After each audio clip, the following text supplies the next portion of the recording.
ಆಧ್ಯಾತ್ಮಿಕವಾದ ಜಗತ್ತಿಗೆ ಹೇಳ್ತಾ ಇಲ್ಲ. ಜಗತ್ತಿನಲ್ಲಿ ನಾವು ವ್ಯವಹಾರ ಮಾಡ್ತೀವಲ್ಲ, ಇದು ಅವಿದ್ಯ, ಇದು ಅಧ್ಯಾಸ, ಇದು ಮಾಯಾ. ಆದ್ರಿಂದ ಇಲ್ಲಿ ಮಾಯಾಮಯಾದ್ ಬೀಜಾತ್ ಜಾಯತೆ ತನ್ಮಯೋಂಕುರ ನಾಸೌ ನಿತ್ಯ ನಚೋಚ್ಛೇದಿ ತದ್ವದ್ ಧರ್ಮೇಶು ಯೋಜನಾ.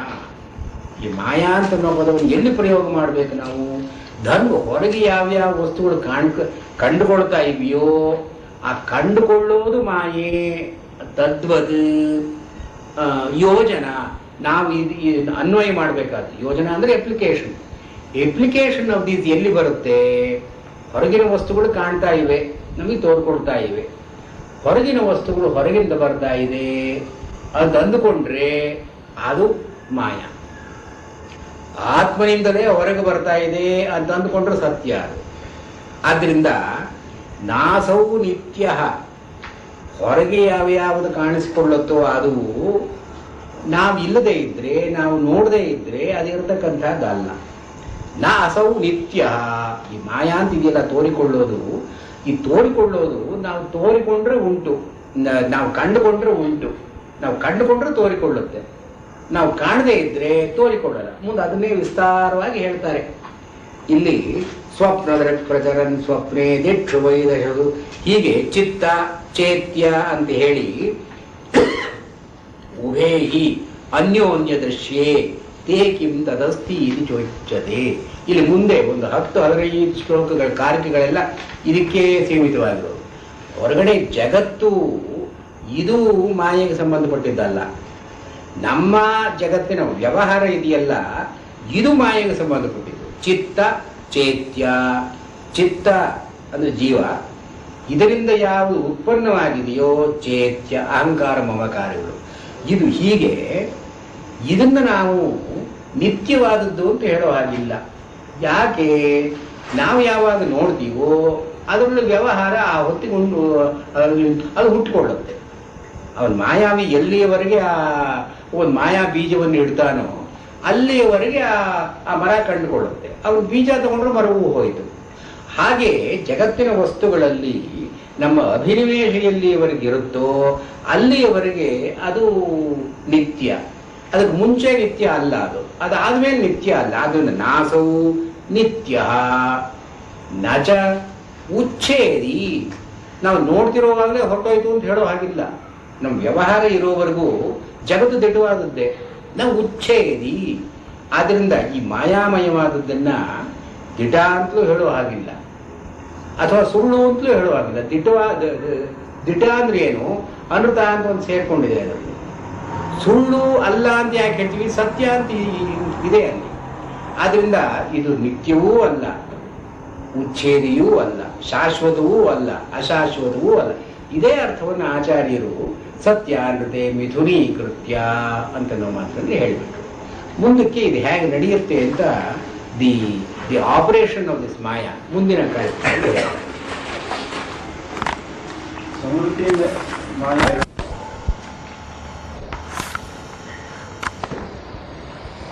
ಅರವತ್ತರಿಂದ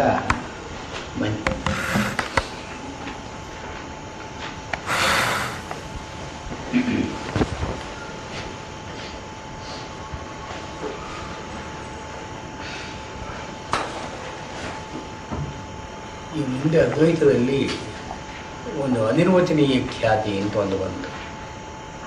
ಇವಾಗ ಅನಿರ್ವಚನೀಯ ಅಂತನ್ನೋ ಮಾತಿಗೆ ಅದನ್ನು ಯಾವ ರೀತಿಯಿಂದಲೂ ನಾವು ಹೇಳೋದಕ್ಕೆ ಸಾಧ್ಯ ಇಲ್ಲ.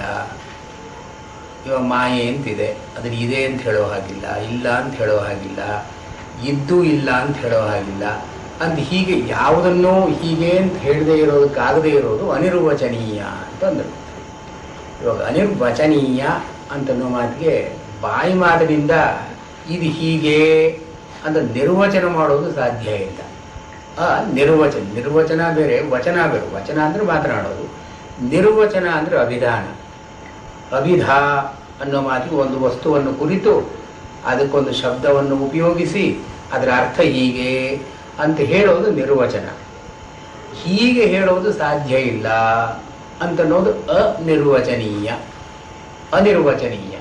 ಇದನ್ನು ಒಂದು ಖ್ಯಾತಿ ಅಂತ ಮಾಡಿದ್ರು. ಅಸತ್ಖ್ಯಾತಿ, ಸತ್ಖ್ಯಾತಿ, ಈ ಬೇರೆ ಬೇರೆ ಖ್ಯಾತಿಗಳಿರೋ ಕಾಲದಲ್ಲಿ ಇದು ಅನಿರ್ವಚನೀಯ. ಈ ಅನಿರ್ವಚನೀಯ ಅಂತನ್ನೋ ಮಾತಿಗೆ ಅರ್ಥ ಅಂದರೆ ಅದಕ್ಕೆ ಸೋರ್ಸ್ ಇಲ್ಲಿ ನಾಜೇಷು ಸರ್ವಧರ್ಮೇಷು ಶಾಶ್ವತಾಭಿಧಾ ಯತ್ರ ವರ್ಣಾನ ವರ್ತಂತೆ ವಿವೇಕಸ್ತತ್ರ ನೋಚ್ಯತೆ. ನ ಅಜೇಷು ಸರ್ವಧರ್ಮೇಷು ಶಾಶ್ವತ ಅಶಾಶ್ವತ ಅಭಿಧಾ ಯತ್ರ ವರ್ಣಾ ನ ವಿದ್ಯಂತೆ ತತ್ರ ವಿವೇಕಃ ನ ಉಚ್ಯತೆ. ಅಜೇಷು ಸರ್ವಧರ್ಮೇಷು, ಎಲ್ಲ ಧರ್ಮಗಳಲ್ಲಿಯೂ ಕೂಡ ಹಿಂದೆ ಪ್ರತಿಪಾದನೆ ಮಾಡಿದ ಹಾಗೆ ಅಜಾತಿ ಅಂತಿರೋದರಿಂದ ಯಾವುದೋ ಒಂದು ಹೊಸದಾಗಿ ಹುಟ್ಟೋಲ್ಲ, ಇಲ್ಲದೇ ಇದ್ದದ್ದು ಹೊಸದಾಗಿ ಹುಟ್ಟುಕೊಳ್ಳುತ್ತೆ ಅಂತನ್ನೋದು ಇಲ್ಲ.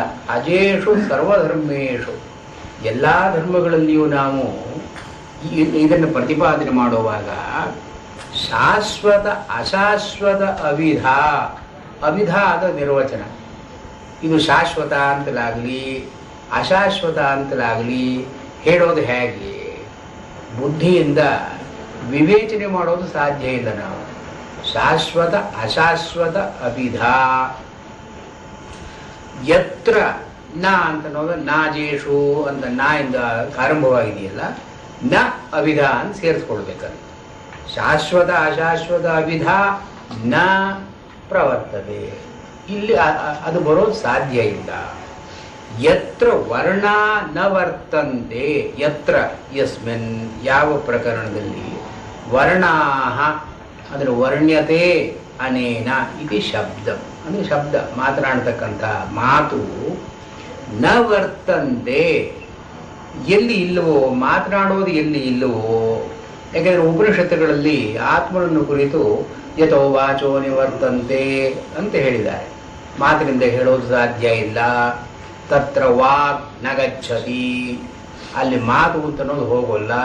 ನ ವಿದ್ಮಃ ನ ವಿಜಾನೀಮ ಇತ್ಯಾದಿಯಾಗಿ ಯಸ್ಮಿನ್ ಶಬ್ದಾಃ ನ ವರ್ತಂತೆ ತತ್ರ ವಿವೇಕಃ, ಇದು ನಿತ್ಯ ಇದು ಅನಿತ್ಯ, ಇದು ಇದೆ ಇದಿಲ್ಲ ಅಂತನೋ ವಿವಿಕ್ತತ, ಒಂದನ್ನು ಇನ್ನೊಂದರಿಂದ ಬೇರ್ಪಡಿಸೋದು ವಿವೇಕ. ಕನ್ನಡದಲ್ಲಿ ವಿವೇಕ ಅಂದರೆ ಜಾಣತನ ಅಂತ ಅಷ್ಟೇ ಅರ್ಥ. ಸಂಸ್ಕೃತದಲ್ಲಿ ವಿವೇಕ ಅಂತನ್ನೋ ಮಾತಿಗೆ ವಿವಿಕ್ತತ, ಬೇರೆ ಬೇರೆಯಾಗಿ ಮಾಡೋದು, ಬೇರ್ಪಡಿಸೋದು ವಿವೇಕ. ಹೀಗೆ ಯಾವುದನ್ನು ಶಾಶ್ವತ ಅಂತ ಹೇಳೋಣ, ಯಾವುದನ್ನು ಅಶಾಶ್ವತ ಅಂತ ಹೇಳೋಣ. ಶಾಶ್ವತವಾಗಿದ್ದದ್ದು ಅಶಾಶ್ವತವೇ, ಅಶಾಶ್ವತ ಅಂತ ನಾವೇನು ಕರಿತೀವೋ ಅದು ಶಾಶ್ವತವೇ. ನ ವಿವೇಕ ತತ್ರ ಉಚ್ಯತೆ, ಅಲ್ಲಿ ಇದನ್ನ ಬುದ್ಧಿಯಿಂದ ನಾವು ಹೇಳೋದು ಸಾಧ್ಯ ಇಲ್ಲ. ನಿದರ್ಶನಗಳನ್ನು ಕೊಡ್ತಾರೆ. ಇಲ್ಲಿಂದ ಉದ್ದಕ್ಕೆ ಹೇಳ್ಕೊಂಡು ಹೋಗಿ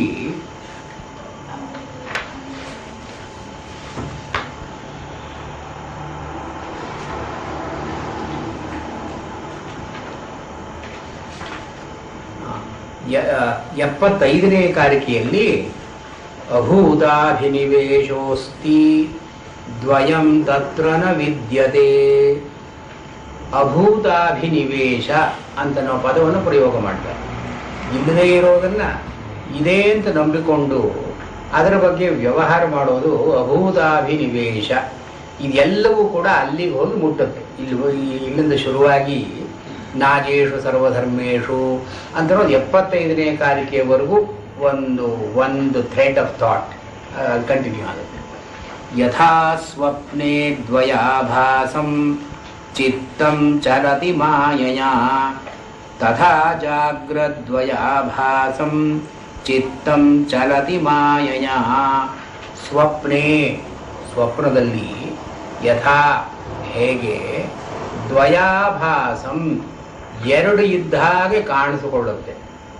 ಅಂದರೆ ನೋಡೋನೊಬ್ಬ, ನೋಡ್ತಕ್ಕಂಥ ಪದಾರ್ಥ ಇನ್ನೊಂದು, ವಿಷಯಿ. ಕನಸು ನಾವು ನೋಡ್ತಾ ಇದ್ದಾಗ ಬೇರೆ ಒಂದು ಆನೆ ಇದ್ದಾಗ ಕಾಣುತ್ತೆ ನಮಗೆ. ಆನೆ ನಮ್ಮ ಮನಸ್ಸಿನಿಂದ ಬೇರೆಯಾದದ್ದಲ್ಲ. ನೋಡ್ತಕ್ಕ ಸ್ವಪ್ನವನ್ನು ನೋಡೋನೊಬ್ಬ, ಸ್ವಪ್ನದಲ್ಲಿ ಕಾಣಿಸಿಕೊಳ್ಳುವ ವಿಷಯಗಳು, ಇದು ದ್ವಯ. ಈ ದ್ವಯವು ಇಲ್ಲದೇ ಇರೋದ್ರಿಂದ ಅಂದರೆ ಕನಸಲ್ಲಿ ನೋಡೋ ಆನೆ ವಾಸ್ತವವಾಗಿ ಇಲ್ಲ. ಆದ್ರಿಂದ ಇದು ಆಭಾಸ.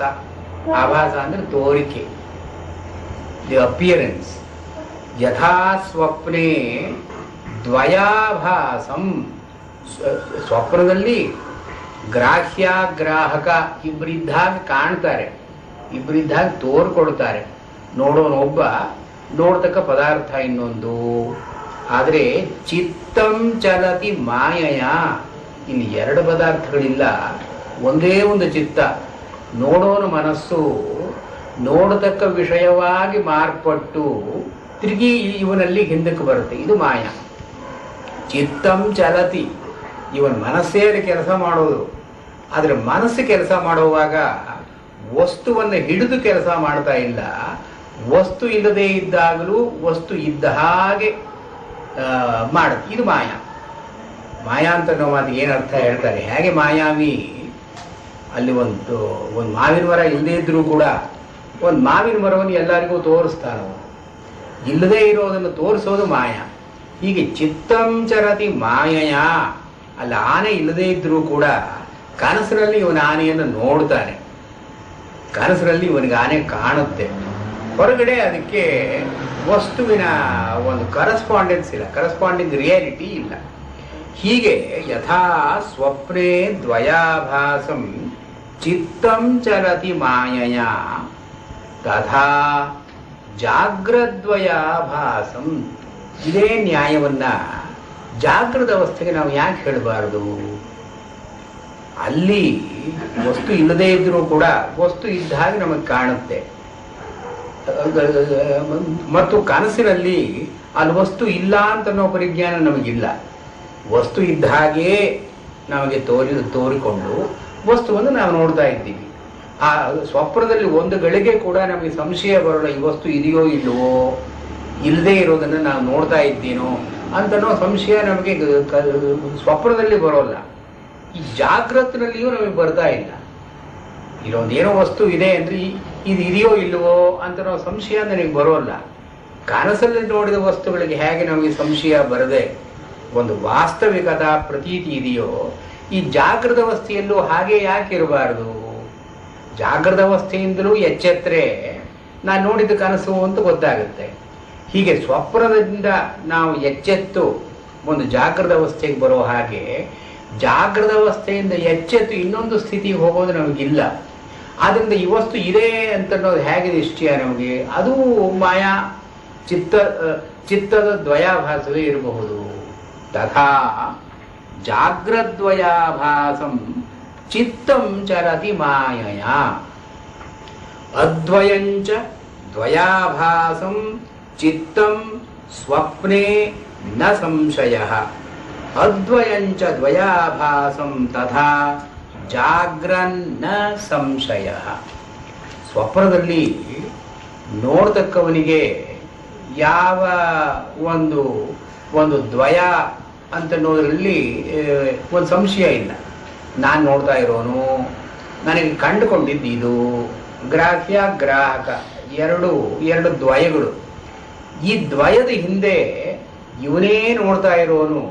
ಎಷ್ಟೆಷ್ಟು ವಿಷಯಗಳಿದ್ರೂ ಕೂಡ ಇವನು ವಿಷಯಗಳಿಗನುಸಾರವಾಗಿ ಬೇರ್ಪಟ್ಟಿಲ್ಲ. ಇವನೊಬ್ಬನೇ ಆನೆಯನ್ನು ನೋಡ್ತಾನೆ. ಆನೆ ಕುದುರೆ ಆಯಿತು, ಕುದುರೆಯನ್ನು ನೋಡೋನು ಇವನೇ. ಕುದುರೆ ಮತ್ತೊಂದಾಯಿತು, ನೋಡೋನು ಇವನೇ.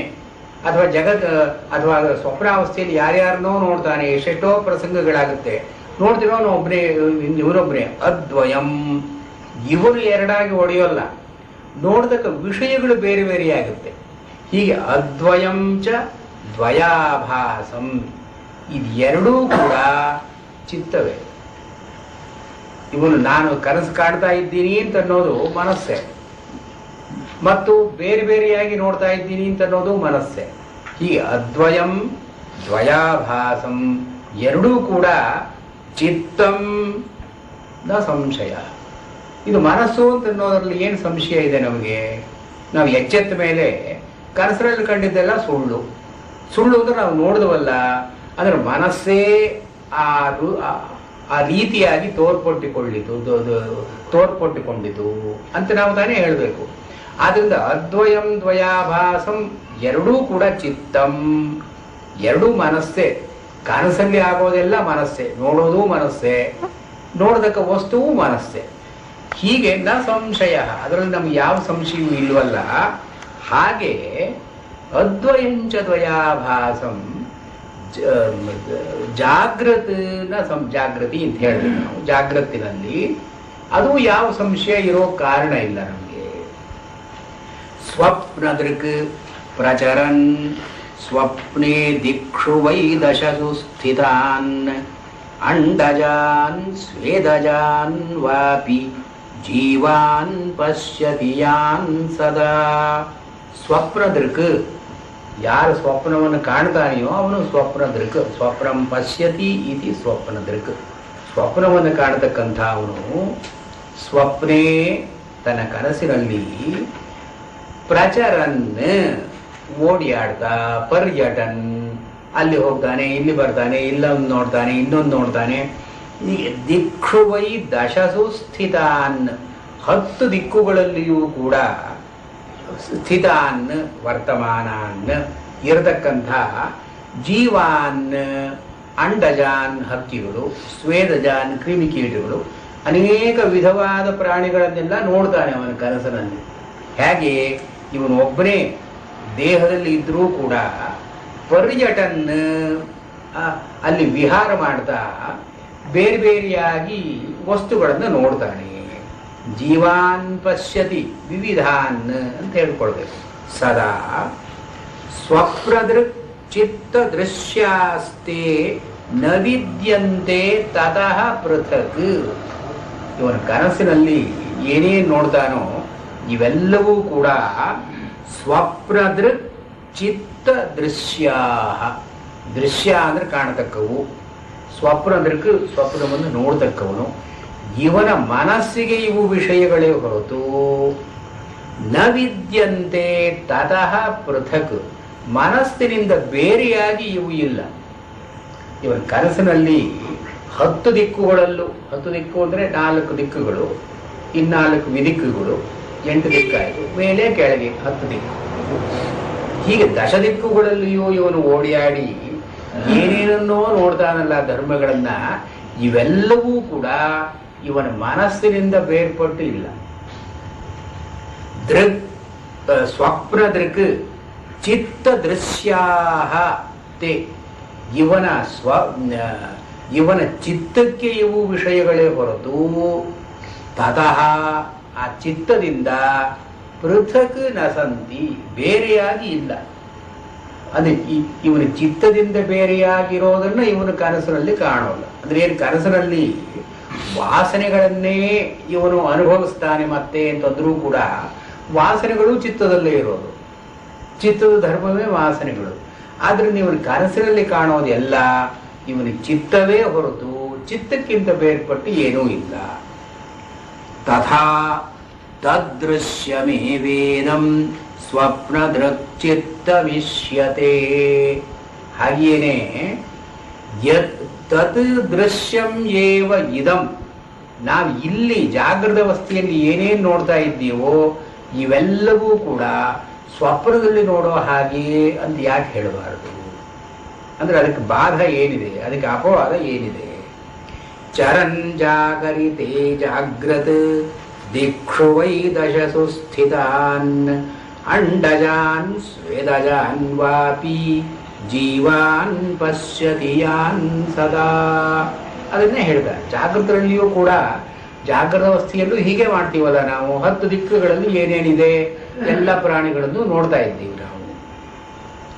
ತಥಾ ತದೃಶ್ಯಮೇ ವೇದಂ ಜಾಗ್ರತಶ್ಚಿತ್ತ ವಿಷ್ಯತೆ ಉಭೇ ಹ್ಯನ್ಯೋನ್ಯ ದೃಶ್ಯೇ ತೇ ಕಿಂ ತದಸ್ತೀತಿ ಚೋಚ್ಯತೆ.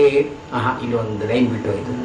ಜಾಗ್ರಚ್ಚಿತ್ತೇ ಕ್ಷಣೀಯಾಸ್ತೆ ನ ವಿದ್ಯಂತೆ ತತಃ ಪೃಥಕ್.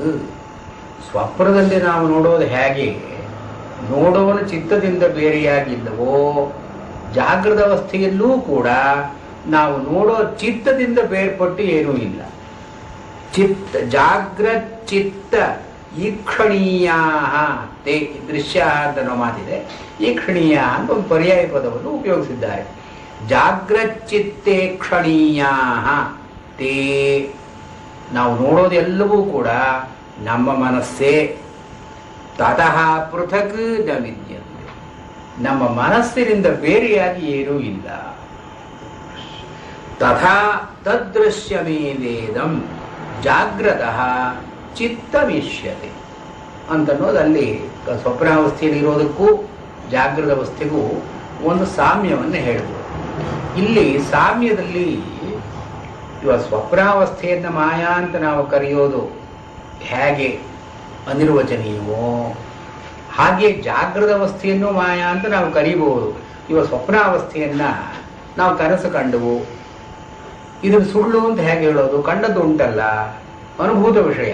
ಸ್ಮರಣ ಅಂತ ಒಂದು ಉಂಟು ನಮಗೆ. ಸ್ಮರಣ ಅಂತ ಅನ್ನೋದು, ಸ್ಮರಣ ಅಂದ್ರೆ ನೆನಪು. ನೆನ್ನೆ ಆದ ಕನಸು ನೆನಪಿದೆ ಇವತ್ತು. ನೆನಪು ಅಂತ ಅನ್ನೋದು, ಸ್ಮರಣ ಅಂತ ಅನ್ನೋದೇನು? ಅತೀತ ವಸ್ತು ವಿಷಯ ಅನುಭವ ವಾಸನಾ ವಿಶಿಷ್ಟಂ ಸ್ಮರಣಂ. ಹಿಂದೆ ಯಾವುದೋ ಒಂದು ಅನುಭವ ಆಗಿ ಅದರ ವಾಸನೆಗಳು ಉಳ್ಕೊಂಡು ಆ ವಾಸನೆ ತಿರುಗಿ ಉದ್ಬುದ್ಧವಾದರೆ ಅದನ್ನು ಸ್ಮರಣ ಅಂತ ಕರಿತೀವಿ ನಾವು. ವಾಸನೆ ಇರಬೇಕು ಮನಸ್ಸಿನಲ್ಲಿ. ವಾಸನೆ ಇಲ್ಲದೆ ಇದ್ರೆ ಹೊಸ ಪ್ರತ್ಯಕ್ಷ. ಅದು ಹಿಂದೆ ನಾನು ನೋಡಿದ್ದು ಮನಸ್ಸಿನಲ್ಲಿ ಉಳ್ಕೊಂಡಿದ್ದು ತಿರುಗಿ ಅದು ಯಾವ ಕಾರಣದಿಂದಲಾದರೂ ಹೊರಗೆ ಬಂದರೆ ಅದನ್ನು ಸ್ಮರಣ. ವಸ್ತು ಇಲ್ಲದೆ ಹೊರಗೆ ಬಂದರೆ ಸ್ಮರಣ. ವಸ್ತು ಇದ್ದು ನೆನಪಿಗೆ ಬಂದರೆ ಪ್ರತ್ಯಭಿಜ್ಞಾ ಅಂತ ಕರಿತೀವಿ, ರೆಕಾಗ್ನಿಷನ್. ಈ ರಿಕಲೆಕ್ಷನ್ ಅಂತ ಅನ್ನೋದ್ರಲ್ಲಿ ಆಬ್ಜೆಕ್ಟ್ ಇಲ್ಲ. ಏನೋ ಒಂದು ಹಿಂದೆ ನಾವು ಯಾರನ್ನೋ ನೋಡಿದ್ದನ್ನು ಸುಮ್ಮನೆ ನೆನಪಿಗೆ ತಂದುಕೊಳ್ತೀವಿ. ಆ ವ್ಯಕ್ತಿ ಇಲ್ಲ. ವ್ಯಕ್ತಿ ಇದ್ದು ಓಹೋ ಇವ ನೆನ್ನೆ ನೋಡಿದ್ದೆ ಅಂತ ಅಂದುಕೊಂಡ್ರೆ ಅದು ಪ್ರತ್ಯಭಿಜ್ಞ, ರಿಕಲೆಕ್ಷನ್, ರೆಕಾಗ್ನಿಷನ್. ಇದು ರಿಕಲೆಕ್ಷನ್. ಒಂದು ವಸ್ತು ವಿರಹಿತವಾದದ್ದು, ಒಂದು ವಸ್ತುವನ್ನ ಉಳ್ಳದ್ದು, ಸವಸ್ತುಕ ನಿರ್ವಸ್ತುಕ ಅಂತ ಹೇಳ್ತಾರೆ. ಹೀಗೆ ಎರಡಾಗಬೇಕಾದ್ರೂ ಕೂಡ ಒಂದು ವಾಸನೆ ಅಂತ ಇರಬೇಕು ಮನಸ್ಸಿನಲ್ಲಿ. ವಾಸನೆ ಇಂಪ್ರೆಷನ್, ಲೇಟೆಂಟ್ ಇಂಪ್ರೆಷನ್. ಇದು ಇದು ಸ್ವಪ್ನದಲ್ಲಿ ಹೇಗಿದೆಯೋ ಜಾಗೃತ ಅವಸ್ಥೆಯಲ್ಲೂ ಹಾಗೆ ಇದೆ. ವಾಸನಾಮಯವಾದ ಅಂದ್ರೆ ಏನು? ಚಿತ್ತ ಚೈತ್ಯ ಅಂತ ಎರಡಿದೆ. ನೋಡ್ತಕ್ಕ ಚಿತ್ತ ಒಂದು, ನೋಡಿಸಿಕೊಳ್ಳತಕ್ಕಂತಹ ಚಿತ್ತ ಒಂದು. ಅಂದ್ರೆ ಯಾವುದರಿಂದ ನಾವು ನೋಡ್ತೀವೋ ಅದು ಚಿತ್ತ. ಯಾವುದು ಚಿತ್ತಕ್ಕೆ ಕಾಣಿಸಿಕೊಳ್ಳುತ್ತೋ ಅದು ಚೈತ್ತ. ಚಿತ್ತ ಚೈತ್ತ ಅಂತ ಎರಡು ಪ್ರಕ್ರಿಯೆಗಳನ್ನು ಉಪಯೋಗಿಸ್ತಾರೆ, ಪಾರಿಭಾಷಿಕ ಪದಗಳನ್ನು ಉಪಯೋಗಿಸ್ತಾರೆ. ಒಂದು ಚಿತ್ತ ಅಂದ್ರೆ ಏನು? ಸಬ್ಜೆಕ್ಟ್. ಇನ್ನೊಂದು ಚೈತ್ತ, ಆಬ್ಜೆಕ್ಟ್. ಈ ಆಬ್ಜೆಕ್ಟ್ ಅಲ್ಲಿ ಚೈತ್ತ ಅಂತ ಯಾಕೆ ಕರೆದಿದ್ದಾರೆ ಅಂದ್ರೆ ಇದು ಚಿತ್ತದಿಂದ ಬೇರೆಯಾದದ್ದಲ್ಲ. ಇದು ಕನಸಿನಲ್ಲಿ ನಾವು ಏನೇನನ್ನ ನೋಡ್ತೀವೋ ವಿಷಯಗಳು ಇವೆಲ್ಲ ಚಿತ್ತವೇ, ಚಿತ್ತದ ವಿಕಾರಗಳೇ. ಆದ್ರಿಂದ ಅದನ್ನು ಚೈತ್ತ ಅಂತ ಕರೆದು ನೋಡ್ತಕ್ಕಂಥ ಚಿತ್ತ. ಚಿತ್ತ ಚೈತ್ತ ಇದು ಎರಡೂ ಇಲ್ಲಿ ವ್ಯಾಪಾರದಲ್ಲಿ ಇದು ಎರಡೂ ಇರೋದು. ನೆನ್ನೆ ನಾನು ಕನಸು ಕಂಡೆ ಅಂತ ನಾನು ಇವತ್ತು ಹೇಳುವಾಗ ಚಿತ್ತ ಚೈತ್ತ ಎರಡರ ಸಂಬಂಧವನ್ನ ವಾಸನೆಗಳಲ್ಲಿ ನಾವು ಕಾಣ್ತೀವಿ. ವಾಸನೆ ನಮ್ಮಲ್ಲಿ ಇರೋದ್ರಿಂದ ಕನಸು ಕಂಡಿದ್ದು ದಿಟ, ಕನಸಿನಲ್ಲಿ ಕಂಡ ವಿಷಯಗಳು ದಿಟ ಅಲ್ಲದೆ ಇರಬಹುದು, ಕನಸು ಕಂಡದ್ದು ದಿಟ. ಇದನ್ನ ಸುಳ್ಳು ಅಂತ ಹೇಳೋ ಹಾಗಿಲ್ಲ, ಕನಸನ್ನು ಕಂಡದ್ದು ಸುಳ್ಳು ಅಂತ ಹೇಳೋ ಹಾಗಿಲ್ಲ. ಆದ್ರೆ ಕನಸನ್ನು ದಿಟ ಅಂತಲೂ ಹೇಳೋ ಹಾಗಿಲ್ಲ. ಅಲ್ಲಾದದ್ದು ಹೊರಗಡೆ ಇವಾಗ ಕಾಣ್ತಾ ಇಲ್ಲ ನಮಗೆ. ಇವಾಗ ಕನಸನ್ನ ಸುಳ್ಳು ಅಂತ ಹೇಳೋ ಹಾಗಿಲ್ಲ, ದಿಟ ಅಂತ ಹೇಳೋ ಹಾಗಿಲ್ಲ. ಅಥವಾ ದಿಟವಾದದ್ದು ಸುಳ್ಳಾಯಿತು ಅಂತ ಹೇಳೋ ಹಾಗಿಲ್ಲ, ಸುಳ್ಳಾಗಿದ್ರೂ ದಿಟವಾಯಿತು ಅಂತ ಹೇಳೋ ಹಾಗಿಲ್ಲ. ನಸತ್ ನಾಸತ್ ನ ಸದಸತ್. ಹೀಗೆ ಇರೋ ಕಾರಣದಿಂದ ಇದನ್ನ ನಾವು ಮಾತಿನಲ್ಲಿ ಇದು ಹೀಗೆ ಅದು ಹಾಗೆ ಅಂತ ಹೇಗೆ ಹೇಳೋದು? ಹೀಗೆ ಹೇಳೋಕ್ಕಾಗದೇ ಇದ್ರೆ ಮಾಯಾ ಅಂತ ಕರೀತೀವಿ. ಅನಿರ್ವಚನ. ಅವನು ಮಾಯಾವಿ, ಆಗ ಮೆಜಿಷಿಯನ್. ಅವನು ತೋರಿಸಿ ಸುಳ್ಳೋ, ಮಾವಿನ ಮರ ಸುಳ್ಳೋ? ನಾವು ನೋಡಿದ್ವಲ್ಲ ಮಾವಿನ ಮರ. ಆದ್ರೆ ಮಾವಿನ ಮರ ವಾಸ್ತವವಾಗಿ ಉಳ್ಕೊಳ್ಳೋಲ್ಲ. ನೋಡಿದಾಗಿತ್ತು. ಅದನ್ನೇ ಏನು ನಾವು ಶಾಶ್ವತವಾಗಿ ಅದರಿಂದ ಫಲ ಪಡೆಯುವಾಗಿಲ್ಲ. ಅದರಿಂದ ಸುಳ್ಳು. ಅದು ಸುಳ್ಳೂ ಹೌದು, ದಿಟವೂ ಹೌದು. ಸುಳ್ಳು ಅಂತ ಹೇಳೋ ಹಾಗಿಲ್ಲ, ದಿಟ ಅಂತ ಹೇಳೋ ಹಾಗಿಲ್ಲ. ಇದನ್ನು ಮಾಯಾ ಅಂತ ಕರೀತೀವಿ. ಮಾಯಾ ಅಂತ ಅನ್ನೋ ಮಾತಿಗೆ ಇಷ್ಟೇ ಅರ್ಥ. ನಾವು ಯಾವುದನ್ನ, ಈ ಮಾಯಾ ಅಂದ್ರೆ ಸುಳ್ಳು ಅಂತಲ್ಲ, ಮಾಯಾ ಅಂದ್ರೆ ದಿಟವೂ ಅಲ್ಲ, ಸುಳ್ಳೂ ಅಲ್ಲ. ದಿಟ ಅಲ್ಲ ಅಂತಲೂ ಹೇಳೋ ಹಾಗಿಲ್ಲ, ಸುಳ್ಳು ಅಂತ ಹೇಳೋ ಹಾಗೂ ಇಲ್ಲ. ನಸತ್ ನಾಸತ್ ನ ಸದಸತ್. ಇದನ್ನ ದಿಟ ಅಂತ ಹೇಳೋ ಹಾಗಿಲ್ಲ, ಸುಳ್ಳು ಅಂತ ಹೇಳೋ ಹಾಗಿಲ್ಲ, ದಿಟ ಅನ್ನೋ ಹಾಗಿಲ್ಲ, ಸುಳ್ಳು ಅಂತ ಅನ್ನೋ ಹಾಗಿಲ್ಲ, ಎರಡು ಅಲ್ಲ ಅಂತ ಹೇಳೋ ಹಾಗಿಲ್ಲ, ಎರಡು ಏಕಕಾಲದಲ್ಲಿ ಇದೆ ಅಂತ ಹೇಳೋ ಹಾಗಿಲ್ಲ. ಇದನ್ನ ಮಾಯಾ ಅಂತ ಕರೀತೀವಿ. ಈ ಮಾಯಾ ಅಂತ ಅನ್ನೋ ಮಾತಿಗೆ ಮಿಥ್ಯಾ ಅಂತ ಅನ್ನೋದನ್ನ ಮುಂದೆ ವೇದಾಂತಿಗಳು ಸಮೀಕರಣ ಮಾಡೋದು. ಅದು ತಪ್ಪು. ಮಾಯಾ ಅಂತ ಅನ್ನೋ ಮಾತು ಬೇರೆ, ಮಿಥ್ಯಾ ಅಂತ ಅನ್ನೋ ಮಾತು ಬೇರೆ. ಈ ಮಿಥ್ಯಾ ಅಂತ ಅನ್ನೋದು ಇದ್ದದ್ದನ್ನ ನಾವು ಬೇರೆಯಾಗಿ ನೋಡ್ತಕ್ಕಂತಹದ್ದು ಮಿಥ್ಯಾ. ಮಿಥ್ಯಾಜ್ಞಾನ, ಆಚಾರ್ಯರು ಅಧ್ಯಾಸ ಭಾಷ್ಯದಲ್ಲಿ ಮಿಥ್ಯಾಜ್ಞಾನ ನಿಮಿತ್ತ ಅಂತ ಮಾತು ಉಪಯೋಗಿಸ್ತಾರೆ. ಮಿಥ್ಯಾಜ್ಞಾನ ನಿಮಿತ್ತ, ದೇಹ ಇದೆ, ದೇಹವನ್ನು ನಾವು ಆತ್ಮ ಅಂತ ತಿಳ್ಕೊಳ್ಳೋದು ಮಿಥ್ಯಾಜ್ಞಾನ. ಅಲ್ಲಿ ದೇಹವೂ ಇಲ್ಲ ಆತ್ಮವೂ ಇಲ್ಲ ಅಂತ ಆಚಾರ್ಯರು ಹೇಳ್ತಾ ಇಲ್ಲ. ಮಾಯಾ ಅಂತ ಅನ್ನೋ ಮಾತು ಅವರ ಆಚಾರ್ಯರು ಬಳಸಿಲ್ಲ. ಅಲ್ಲಿ ಮಿಥ್ಯಾ ಅಂತ ಅನ್ನೋ ಮಾತಿಗೆ ಆಚಾರ್ಯರು ಏನು ಹೇಳಿದ್ದಾರೆ, ಯಾವುದು ಅವಸ್ತು ಇದ್ದದ್ದನ್ನು ಇಲ್ಲದೇ ಇರುವ ಹಾಗೆ ನಾವು ನೋಡ್ತಾ ಇದ್ದೀವಿ ಅಂದ್ರೆ ದೇಹ ಅನ್ನ ಆತ್ಮ ಅಂತ ಕಾಣ. ಅಹಮಿದಂ ಮಮೇದಂ ಅಂತನ್ನೋ ನೈಸರ್ಗಿಕವಾದ ಅಧ್ಯಾಸದಲ್ಲಿ ಏನು ಮಿಥ್ಯಾಜ್ಞಾನ ನಿಮಿತ್ತ ಅಂತ ಆಚಾರ್ಯರು ಅಧ್ಯಾಸ ಭಾಷ್ಯದಲ್ಲಿ ಹೇಳಿದ್ದಾರೆ. ಅಂದ್ರೆ ಜಗತ್ತನ್ನು ಮಾಯಾ ಅಂತನ್ನೋ ಅರ್ಥ ಅಲ್ಲ. ಅದು ಜಗತ್ತಿನಲ್ಲಿ ಒಂದು ಅನ್ಯಥಾ ಗ್ರಹಣ ಇದೆ, ಒಂದು ವಸ್ತು ಇದೆ, ಅದನ್ನು ಬೇರೆ ರೀತಿಯಾಗಿ ನಾವು ತಿಳ್ಕೊಳ್ತಾ ಇದ್ದೀವಿ. ಇದು ಮಿಥ್ಯ. ಇಲ್ಲವೇ ಇಲ್ಲ ವಸ್ತು ಅಂತ ಅನ್ನೋದಕ್ಕೆ ಇನ್ನೊಂದು ಪದ ಇದೆ, ಅಲೀಕ ಅಂತ ಒಂದು ಪದ ಇದೆ. ಅಲೀಕ ಅಂದ್ರೆ ಇಲ್ಲವೇ ಇಲ್ಲ, ಇಲ್ಲದೆ ಇರೋದನ್ನು ನಾವು ಇದೆ ಅಂತ ಅಂದ್ಕೊಳ್ತೀವಿ. ದೆವ್ವ ಅಥವಾ ಪಿಶಾಚಿ ಇಲ್ಲವೇ ಇಲ್ಲ, ಅದನ್ನು ನಾವು ಇದೆ ಅಂತ ನೋಡ್ತಾ ಇದ್ದೀವಿ. ಇದು ಅಲೀಕ. ಆಚಾರ್ಯರು ಅಲೀಕ ಅಂತ ಹೇಳಲಿಲ್ಲ, ಜಗತ್ತನ್ನು ಅಲೀಕ ಅಂತ ಹೇಳಲಿಲ್ಲ, ಜಗತ್ತನ್ನು ಮಿಥ್ಯ ಅಂತ ಹೇಳಿದ್ರು. ಇರೋ ಜಗತ್ತನ್ನು ನಾವು ಬೇರೆ ಬೇರೆಯಾಗಿ ತಿಳ್ಕೊಳ್ತಾ ಇದ್ದೀವಿ. ಶಾಶ್ವತವಲ್ಲದೇ ಇರೋ ವಸ್ತುಗಳನ್ನ ಶಾಶ್ವತ ಅಂತ ತಿಳ್ಕೊಳ್ತಾ ಇದ್ದೀವಿ. ಇಲ್ಲಿ ನಿತ್ಯ ಅನಿತ್ಯ ವಸ್ತು ವಿವೇಕ ಅಂತ ಅನ್ನುವಾಗ ನಿತ್ಯವಾದ ವಸ್ತುವೂ ಇದೆ, ಅನಿತ್ಯವಾದ ವಸ್ತುವೂ ಇದೆ. ಯಾವುದೂ ಮಿಥ್ಯ ಅಲ್ಲ, ಅಲೀಕ ಅಲ್ಲ. ಈ ನಿತ್ಯ ಅನಿತ್ಯ ವಸ್ತು ವಿವೇಕ ಇಲ್ಲದೆ ಇರೋದು ಮಿಥ್ಯ. ಇದು ಮಿಥ್ಯಾಜ್ಞಾನ ನಿಮಿತ್ತ ನೈಸರ್ಗಿಕ ಅಧ್ಯಾಸ. ಅದಕ್ಕಾಗಿ ಆಚಾರ್ಯರು ಈ ಬ್ರಹ್ಮಜ್ಞಾನಕ್ಕೆ ಅಧಿಕಾರಿಯಾಗುವವನಿಗೆ ಏನೇನು ಬೇಕು, ನಿತ್ಯ ಅನಿತ್ಯ ವಸ್ತು ವಿವೇಕ ಅಂತ ಮೊದಲು ಬೇಕು. ನಿತ್ಯ ಅನಿತ್ಯ ವಸ್ತುವಿನಲ್ಲಿ ನಮಗೆ ಅನ್ಯಥಾಗ್ರಹಣ ಅಂತ ಇದೆ. ದೇಹವನ್ನೇ ನಿತ್ಯ ಅಂತ ತಿಳ್ಕೊಂಡಿದ್ದೀವಿ ನಾವು, ಶಾಶ್ವತವಾಗಿ ಇರುತ್ತೆ ದೇಹ ಅಂತ ತಿಳ್ಕೊಂಡಿದ್ದೀವಿ. ಅಥವಾ ನಮಗೆ ಬರತಕ್ಕಂತಹ ಐಶ್ವರ್ಯ ಶಾಶ್ವತವಾಗಿ ಇರುತ್ತೆ ಅಂತ ತಿಳ್ಕೊಂಡಿದ್ದೀವಿ. ಆತ್ಮನನ್ನ ಅಯ್ಯೋ ಸತ್ತೋಗ್ತಾನಲ್ಲ ಆತ್ಮ ಅಂತ ಅಂದುಕೊಂಡಿದ್ದೀವಿ. ಇದು ನಿತ್ಯ ಅನಿತ್ಯ ಎರಡು ವಸ್ತುಗಳಲ್ಲಿ ಬೇರ್ಪಡಿಸಿ ಇದು ನಿತ್ಯ ಇದು ಅನಿತ್ಯ ಅಂತ ಬೇರ್ಪಡಿಸಿ ತೋರಿಸದೇ ಇರೋದು ಅವಿವೇಕ. ನಿತ್ಯ ಅನಿತ್ಯ ವಸ್ತುಗಳಲ್ಲಿ ವಿವೇಕ ಅಂದ್ರೆ ಈ ಅನ್ಯಥಾಗ್ರಹಣವನ್ನು ಹೋಗಲಾಡಿಸಿಕೊಳ್ಳೋದು. ಅಂದ್ರೆ ಏನಾಯ್ತು, ನಿತ್ಯವಾದ ವಸ್ತುವೂ ಇದೆ, ಅನಿತ್ಯವಾದ ವಸ್ತುವೂ ಇದೆ, ದೇಹವೂ ಇದೆ, ಆತ್ಮವೂ ಇದೆ. ದೇಹವನ್ನ ಆತ್ಮ ಅಂತ ತಿಳ್ಕೊಳ್ಳೋದು ಅಧ್ಯಾಸ. ಇದು ಮಾಯಾ ಅಲ್ಲ, ಮಿಥ್ಯ. ಮಿಥ್ಯಾಜ್ಞಾನ ನಿಮಿತ್ತ. ಜಗತ್ತನ್ನ ಮಾಯಾಮಯ ಅಂತ ಆಚಾರ್ಯರು ಎಲ್ಲಿ ಹೇಳಿಲ್ಲ. ಈ ಮಾಯಾ ಅಂತ ಅನ್ನೋದ್ರಲ್ಲಿ ಅನಿರೋಚನೀಯ ಅಂತ ಅನ್ನೋ ಅರ್ಥ ಬಂತು. ಅದು ಸುಳ್ಳು ಅಂತ ಹೇಳೋ ಹಾಗಿಲ್ಲ, ದಿಟ. ಅದು ಇಲ್ಲಿ ದೇಹ ಆತ್ಮ ಅಲ್ಲ ಅಂತ ಅನ್ನೋದು ಸುಳ್ಳೆ, ದಿಟವೇ. ಅದು ದೇಹ ಅಂತ ಅನ್ನೋದು ಆತ್ಮ ಅಲ್ಲ. ನಿತ್ಯಾನಿತ್ಯ ವಸ್ತು ವಿವೇಕದಲ್ಲಿ ಒಂದು ದಿಟ ಒಂದು ಸುಳ್ಳು. ದೇಹ ಆತ್ಮಕ್ಕಿಂತ ಬೇರೆ ಅಂತ ಅನ್ನೋದು ದಿಟ, ದೇಹವೇ ಆತ್ಮ ಅಂತ ಅನ್ನೋದು ಸುಳ್ಳು. ಇದು ದಿಟವೂ ಹೌದು, ದೇಹ ಆತ್ಮವೂ ಹೌದು, ದೇಹ ಆತ್ಮವಲ್ಲದ್ದೂ ಹೌದು ಅಂತ ಹೇಳಿದ್ರೆ ಅದು ಮಾಯ ಆಗುತ್ತೆ. ಅದು ಮಾಯ ಅಂತ ಹೇಳಲಿಲ್ಲ ಅವರ ಆಚಾರ್ಯರು. ಇದು ಮಿಥ್ಯ ಅಂತ ಕರೆದ್ರು ಅಷ್ಟೇ. ಯಾವುದು ಅನಿತ್ಯವಾದದ್ದೋ ಅದು ನಿತ್ಯ ಅಂತ ತಿಳ್ಕೊಳ್ತಾ ಇದ್ದೀವಿ ನಾವು. ನಿತ್ಯವಾದದ್ದನ್ನು ಅನಿತ್ಯ ಅಂತ ತಿಳ್ಕೊಳ್ತಾ ಇದ್ದೀವಿ. ಆತ್ಮನೇ ಹೋಗ್ತಾನೆ ಅಂತ ತಿಳ್ಕೊಂಡು, ಯಾರಾದ್ರೂ ಹೋದ್ರೆ ಆತ್ಮನೇ ಹೋದ ಅಂತ ತಿಳ್ಕೊಳ್ತೀವಿ.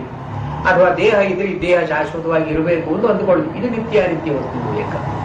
ಇಲ್ಲಿ ಈ ಮಾಯಾ ಅಂತ ಅನ್ನೋ ಮಾತನ್ನ ಹೀಗೆ ಒಂದು ಸೀಮಿತವಾದ ಪರಿಧಿಯಲ್ಲಿ ಹಾಕಿ ಯಾವುದನ್ನ ನಾವು ವಿವೇಚನೆ ಮಾಡಿ ಇದಿದು ಅಂತ ಮಾಡೋಕ್ಕಾಗಲ್ವೋ, ಅಂದ್ರೆ ಎಲ್ಲಿ ಶಬ್ದಗಳು ಅಂತ ಇಲ್ಲವೋ ಇದನ್ನ ಮಾಯಾ ಅಂತ ಕರೆದರು. ಅದರಿಂದಲೇ ಮೊದಲು ಏನು ಹೇಳಿದ್ರು, ವರ್ಣ ನ ವಿದ್ಯಂತೆ. ಇದನ್ನು ಹೇಳಬೇಕಾದ್ರೆ ಮಾತಿಲ್ಲ, ಅವನ್ ಮಾಯಾವಿ ಒಂದು ಮಾವಿನ ಮರ ತೋರಿಸ್ದ, ಮಾವಿನ ಮರ ಇಲ್ಲ. ಅದನ್ನು ಯಾವ ಶಬ್ದದಿಂದ ಹೇಳೋದು? ಅದನ್ನು ನಾವು ಅದನ್ನು ಇದೆ ಅಂತ ಹೇಳೋ ಹಾಗಿಲ್ಲ, ಇಲ್ಲ ಅಂತ ಹೇಳೋ ಹಾಗಿಲ್ಲ. ನಮ್ಮ ನಮ್ಮ ನಮ್ಮ ಶಬ್ದಕೋಶದಲ್ಲಿ ಈ ಪ್ರತಿಯೋಗಿತ ಅಂತ ಇದೆ. ಇದೆ ಅಂತ ಅನ್ನೋದು ಒಂದು, ಇಲ್ಲ ಅಂತ ಅನ್ನೋದು ಒಂದು. ಇದು ಪರಸ್ಪರ ವಿರೋಧವಾಗುತ್ತೆ. ಇದ್ದದ್ದು ಇಲ್ಲದೆ ಇರೋ ಹಾಗಿಲ್ಲ, ಇಲ್ಲದೆ ಇರೋದು ಇದೆ ಅಂತ ಅನ್ನೋ ಹಾಗಿಲ್ಲ. ಇದು ಮಾತನಾಡೋ ರೀತಿಯಲ್ಲಿ, ಧೋರಣೆಯಲ್ಲಿ ಇದೆ ಅಂದ್ರೆ ಇಲ್ಲ ಅಂತ ಅನ್ನೋದಕ್ಕೆ ಪ್ರತಿಯೋಗಿ, ಇಲ್ಲ ಅಂತ ಅನ್ನೋದಕ್ಕೆ ವಿರುದ್ಧವಾದದ್ದು. ಇಲ್ಲ ಅಂತ ನಾವಂದ್ರೆ ಇರೋದಕ್ಕೆ ವಿರುದ್ಧವಾದದ್ದು. ಇದೇ ಇಲ್ಲ ಎರಡೂ ಒಟ್ಟಿಗೆ ಹೇಳ್ತೀವಿ ನಾವು ಅಂದ್ರೆ ಅದು ಅರ್ಥ ಇಲ್ಲ. ಅದಕ್ಕೆ ಇದು ಮಾಯೆಯಲ್ಲಿ ಸಾಧ್ಯ. ಅದು ಮಾಯಾವಿ ಅದನ್ನು ಮಾವಿನ ಮರ ತೋರಿಸಿದಾಗ ಮಾವಿನ ಮರ ತೋರಿಸಿದ್ದು ಉಂಟು, ಮಾವಿನ ಮರ ನಾವು ಕಂಡದ್ದು ಉಂಟು, ಮಾವಿನ ಮರದಲ್ಲಿ ಹಣ್ಣು ನಾವು ನೋಡಿದ್ದು ಉಂಟು. ಆದರೆ ಇದಕ್ಕೆ ಯಾವುದು ಒಳಪಡಲ್ವೋ ಅದು ಮಾಯ. ಮಿಥ್ಯಾ ಅಂತ ಅನ್ನೋ ಮಾತು ಹಾಗಲ್ಲ. ಮಿಥ್ಯಾ ಅಂತ ಅನ್ನೋದಕ್ಕೆ ಶಬ್ದದಲ್ಲಿ ಒಂದು ಶಬ್ದ ಸಾಮರ್ಥ್ಯದಿಂದ ಅದನ್ನು ಹೇಳಬಹುದು. ಇದಿದೆ, ಇದಿಲ್ಲ. ದೇಹ ಅಂತನ್ನೋದು ವಿನಾಶಿ, ಆತ್ಮ ವಿನಾಶಿ, ಆತ್ಮಕ್ಕೂ ದೇಹಕ್ಕೂ ಭೇದ ಉಂಟು, ಶಬ್ದದಲ್ಲಿ ಹೇಳಬಹುದು ಅದನ್ನು. ಇದು ಅನಿರ್ವಚನೀಯ ಅಲ್ಲ. ಯಾವ ನಿತ್ಯಾನಿತ್ಯ ವಸ್ತು ವಿವೇಕ, ಐಹಿಕ, ಆಮುಷ್ಮಿಕ, ಫಲ ಭೋಗ ವಿರಾಗತ ಅಂತ ಏನೇನು ಹೇಳ್ತಾರೆ ಇವೆಲ್ಲ ಶಬ್ದದಲ್ಲಿ ಬರುವಂತಹದೇ, ಅನಿರ್ವಚನೀಯ ಯಾವುದೂ ಅಲ್ಲ. ಈ ಮಾಯಾ ಅಂತ ಅನ್ನೋದು ಮಾತ್ರ ಅನಿರ್ವಚನೀಯ. ಹೇಗೆ? ಸ್ವಪ್ನದಲ್ಲಿ ಇದ್ದ ಹಾಗೆ. ಆದ್ದರಿಂದ ಸ್ವಪ್ನದಲ್ಲಿ ಯಾವುದನ್ನು ನಾವು ಅನಿರ್ವಚನೀಯ ಅಂತ ಹೇಳ್ತೀವೋ ಇದನ್ನು ಎಚ್ಚರವಾಗಿದ್ದಾಗಲೂ ಅನಿರ್ವಚನೀಯ ಅಂತ ಯಾಕೆ ಹೇಳಬಾರದು? ಯಾಕೆಂದರೆ ಸ್ವಪ್ನ ಸ್ಥಿತಿಯಿಂದ ಎಚ್ಚೆತ್ತುಕೊಳ್ಳೋದು ಒಂದು ಉಂಟು. ನಾವು ಕನಸು ಕಾಣ್ತಾ ಇದ್ದಾಗ ಎಚ್ಚರ ಅಂತ ನಮಗೆ ಬರೋಲ್ಲ. ಕನಸು ಪೂರ್ತಿ ಮುಗಿದ ಮೇಲೆ ಎಚ್ಚರ ಅಂತ ಬರೋದು. ಬಂದ ಮೇಲೆ ಕನಸು ಸುಳ್ಳು ಅಂತ ಪ್ರತೀತಿ ನಮಗೆ ಬರುತ್ತೆ. ಹಾಗೆ ಎಚ್ಚರದಲ್ಲಿ ನಮಗೆ ಎಚ್ಚರ ಮುಗಿಯೋಲ್ಲ. ಈ ಎಚ್ಚರವು ಮುಗಿದ ಅವಸ್ಥೆ ಒಂದು ಉಂಟು, ಇದನ್ನು ದಾಟಿದ ಅವಸ್ಥೆ ಒಂದು ಉಂಟು ಅಂತ ಅಲ್ಲಿ ಹೋಗಿ ನಿಂತು ನಾವು ನೋಡಿದರೆ ಈ ಜಾಗೃತ ಸ್ವಪ್ನದ ಹಾಗೆ ಸುಳ್ಳು ಅಂತ ನಮಗೆ ಕಾಣುತ್ತೆ. ಅಲ್ಲಿ ಹೇಗೆ ಚಿತ್ತ ಚೈತ್ಯಗಳಿಗೆ ಭೇದ, ಚೈತ್ಯಗಳಿಗೆ ಭೇದ ಇಲ್ಲವೋ ಇಲ್ಲೂ ಕೂಡ ನಾವು ನೋಡೋದೆಲ್ಲ ಮನಸ್ಸಿನ ವ್ಯಾಪಾರಗಳೇ. ನಾವು ಏನೇನು ನೋಡಿದ್ರೂ ಕೂಡ ಎಲ್ಲ ಮನಸ್ಸಿನ ವ್ಯಾಪಾರಗಳೇ. ಇದು ಯಾವಾಗ ಗೊತ್ತಾಗುತ್ತೆ ನಮಗೆ ಈ ಜಾಗೃತ ಅವಸ್ಥೆಯನ್ನು ಮೀರಿ ಒಂದು ಅವಸ್ಥೆ ಇದೆ ಅಂತ ಅಂದುಕೊಂಡು ಅಲ್ಲಿಗೆ ಹೋದರೆ ಗೊತ್ತಾಗುತ್ತೆ. ಸುಷುಪ್ತಿಯಲ್ಲಿ ಯಾವ ಬೋಧವೂ ಇಲ್ಲದೆ ಇರೋದ್ರಿಂದ ಇದು ಜಾಗೃತದಿಂದ ಎಚ್ಚೆತ್ತುಕೊಂಡಿದ್ದು ಸುಷುಪ್ತಿ ಅಂತ ಹೇಳೋ ಹಾಗಿಲ್ಲ. ಇಲ್ಲಿ ಸ್ವಪ್ನದಿಂದ ಎಚ್ಚೆತ್ತಿದ್ದು ಜಾಗೃತ. ಅಲ್ಲಿ ಜಾಗೃತ ಶಾಶ್ವತ ಅಲ್ಲ. ಜಾಗೃತರಿಂದ ಎಚ್ಚರವಾಗುವಂತಹ ಸ್ಥಿತಿ ಒಂದು ಉಂಟಲ್ಲ, ಆ ಸ್ಥಿತಿಗೆ ಹೋದರೆ ಇದು ಚಿತ್ತ ಚೈತ ಅಂತ ನಾವು ಕಾಣಬಹುದಲ್ಲ. ಅದನ್ನೇ ಹೇಳ್ತಾ ಇದ್ದಾರೆ. ಸ್ವಪ್ನ ಹೇಗೋ ಜಾಗೃತ ಅವಸ್ಥೆಯೂ ಹಾಗೆ. ಎಲ್ಲಿ ಡಿಫರೆನ್ಸ್ ಎಲ್ಲಿದೆ? ಸ್ವಪ್ನದಿಂದ ನಾವು ಎಚ್ಚೆತ್ತಿದ್ದೀವಿ, ಜಾಗೃತಿನಲ್ಲಿ. ಜಾಗೃತಿನಿಂದ ನಾವು ಎಚ್ಚೆತ್ತಿಲ್ಲ. ಜಾಗೃತಿನಿಂದ ಎಚ್ಚೆತ್ತರೆ ಸ್ವಪ್ನದ ಹಾಗೆ ನಮಗಿದು ಒಂದು ದ್ವಯಾಭಾಸ ಅಂತ ಕಾಣುತ್ತೆ. ನಾವು ಆ ಸ್ಥಿತಿಯಲ್ಲಿ ಇಲ್ಲ. ಜಾಗೃತಿನಲ್ಲೇ ನಿಂತುಕೊಂಡು ವಿಚಾರ ಮಾಡ್ತಾ ಇದ್ದೀವಿ. ಸ್ವಪ್ನದಲ್ಲೇ ನಿಂತುಕೊಂಡು ಸ್ವಪ್ನದಲ್ಲೇ ನಾನು ಕಾಣ್ತಾ ಇರೋದು ಸುಳ್ಳೋ ನಿಜವೋ ಅಂತ ಹೇಗೆ ಅವನಲ್ಲಿ ಮಾಡೋಲ್ವೋ, ವಿಚಾರ ಮಾಡೋಲ್ವೋ, ಇಲ್ಲಿಯೂ ಸಾಮಾನ್ಯ ಜನ ವಿಚಾರ ಮಾಡೋಲ್ಲ. ಜಾಗೃತದಲ್ಲಿ ಇರೋದೆಲ್ಲ ದಿಟ ಅಂತ ನಂಬಿಕೊಂಡು ಕೆಲಸ ಮಾಡ್ತಾರೆ. ಅವರನ್ನು ಕುರಿತು ಹೇಳ್ತಾ ಇರೋದಿಲ್ಲಿ. ಅದೇ ಹೇಗೆ ದ್ವಯಾಭಾಸವೋ ಇದು ಹಾಗೆ ದ್ವಯಾಭಾಸವೋ. ನಾವು how do we consider this ಜಾಗೃತ ಅವಸ್ಥಾ as eternal, immutable and real objectively? We have an example of the dream which appeared real, objective, immutable, eternal when we were dreaming. But ಎಚ್ಚೆತ್ತ ತಕ್ಷಣ ಹೊರಟೋಯ್ತು ಅದು. ಹಾಗೇನೆ ಇದಕ್ಕೂ ಒಂದು ಸಾಧ್ಯತೆ ಉಂಟಲ್ಲ. ಅಂದ್ರೆ ಆ ಎಚ್ಚೆತ್ತುಕೊಳ್ಳೋದು ಸುಷುಪ್ತಿಯಲ್ಲ ಅಲ್ಲ, ಇನ್ನೊಂದು ಏನೋ ಒಂದು ಬೋಧ ಅಂತ ಇದೆಯಲ್ಲ, ಇದನ್ನು ನಾವು ತಿಳ್ಕೊಂಡಾಗ ಇದರ ಬೇಳೆಕಾಳು ಗೊತ್ತಾಗುತ್ತೆ ನಮಗೆ ಅಂತ ಅನ್ನೋದನ್ನು ಹೇಳಿ ಮುಂದೆ ಹೇಳ್ತಾರೆ. ಇದನ್ನು ಹೇಗೆ ಸ್ವಪ್ನದಲ್ಲಿ ಜಾಗೃತನಲ್ಲಿ ನಾವಿದನ್ನು ಹೇಗೆ ಅನಿರ್ವಚನೀಯ ಅಂತ ಹೇಳ್ತೀವಿ, ಮಾಯಾ ಅಂತ ಹೇಳ್ತೀವಿ ಅಂದರೆ ಉಭೇಹಿ ಅನ್ಯೋನ್ಯ ದೃಶ್ಯೇ ತೇ ಕಿಂ ತದಸ್ತೀತಿ ನೋಚ್ಯತೆ ಲಕ್ಷಣಾ ಶೂನ್ಯಮುಭಯಂ ತನ್ಮತೇನೈವ ಗೃಹ್ಯತೆ.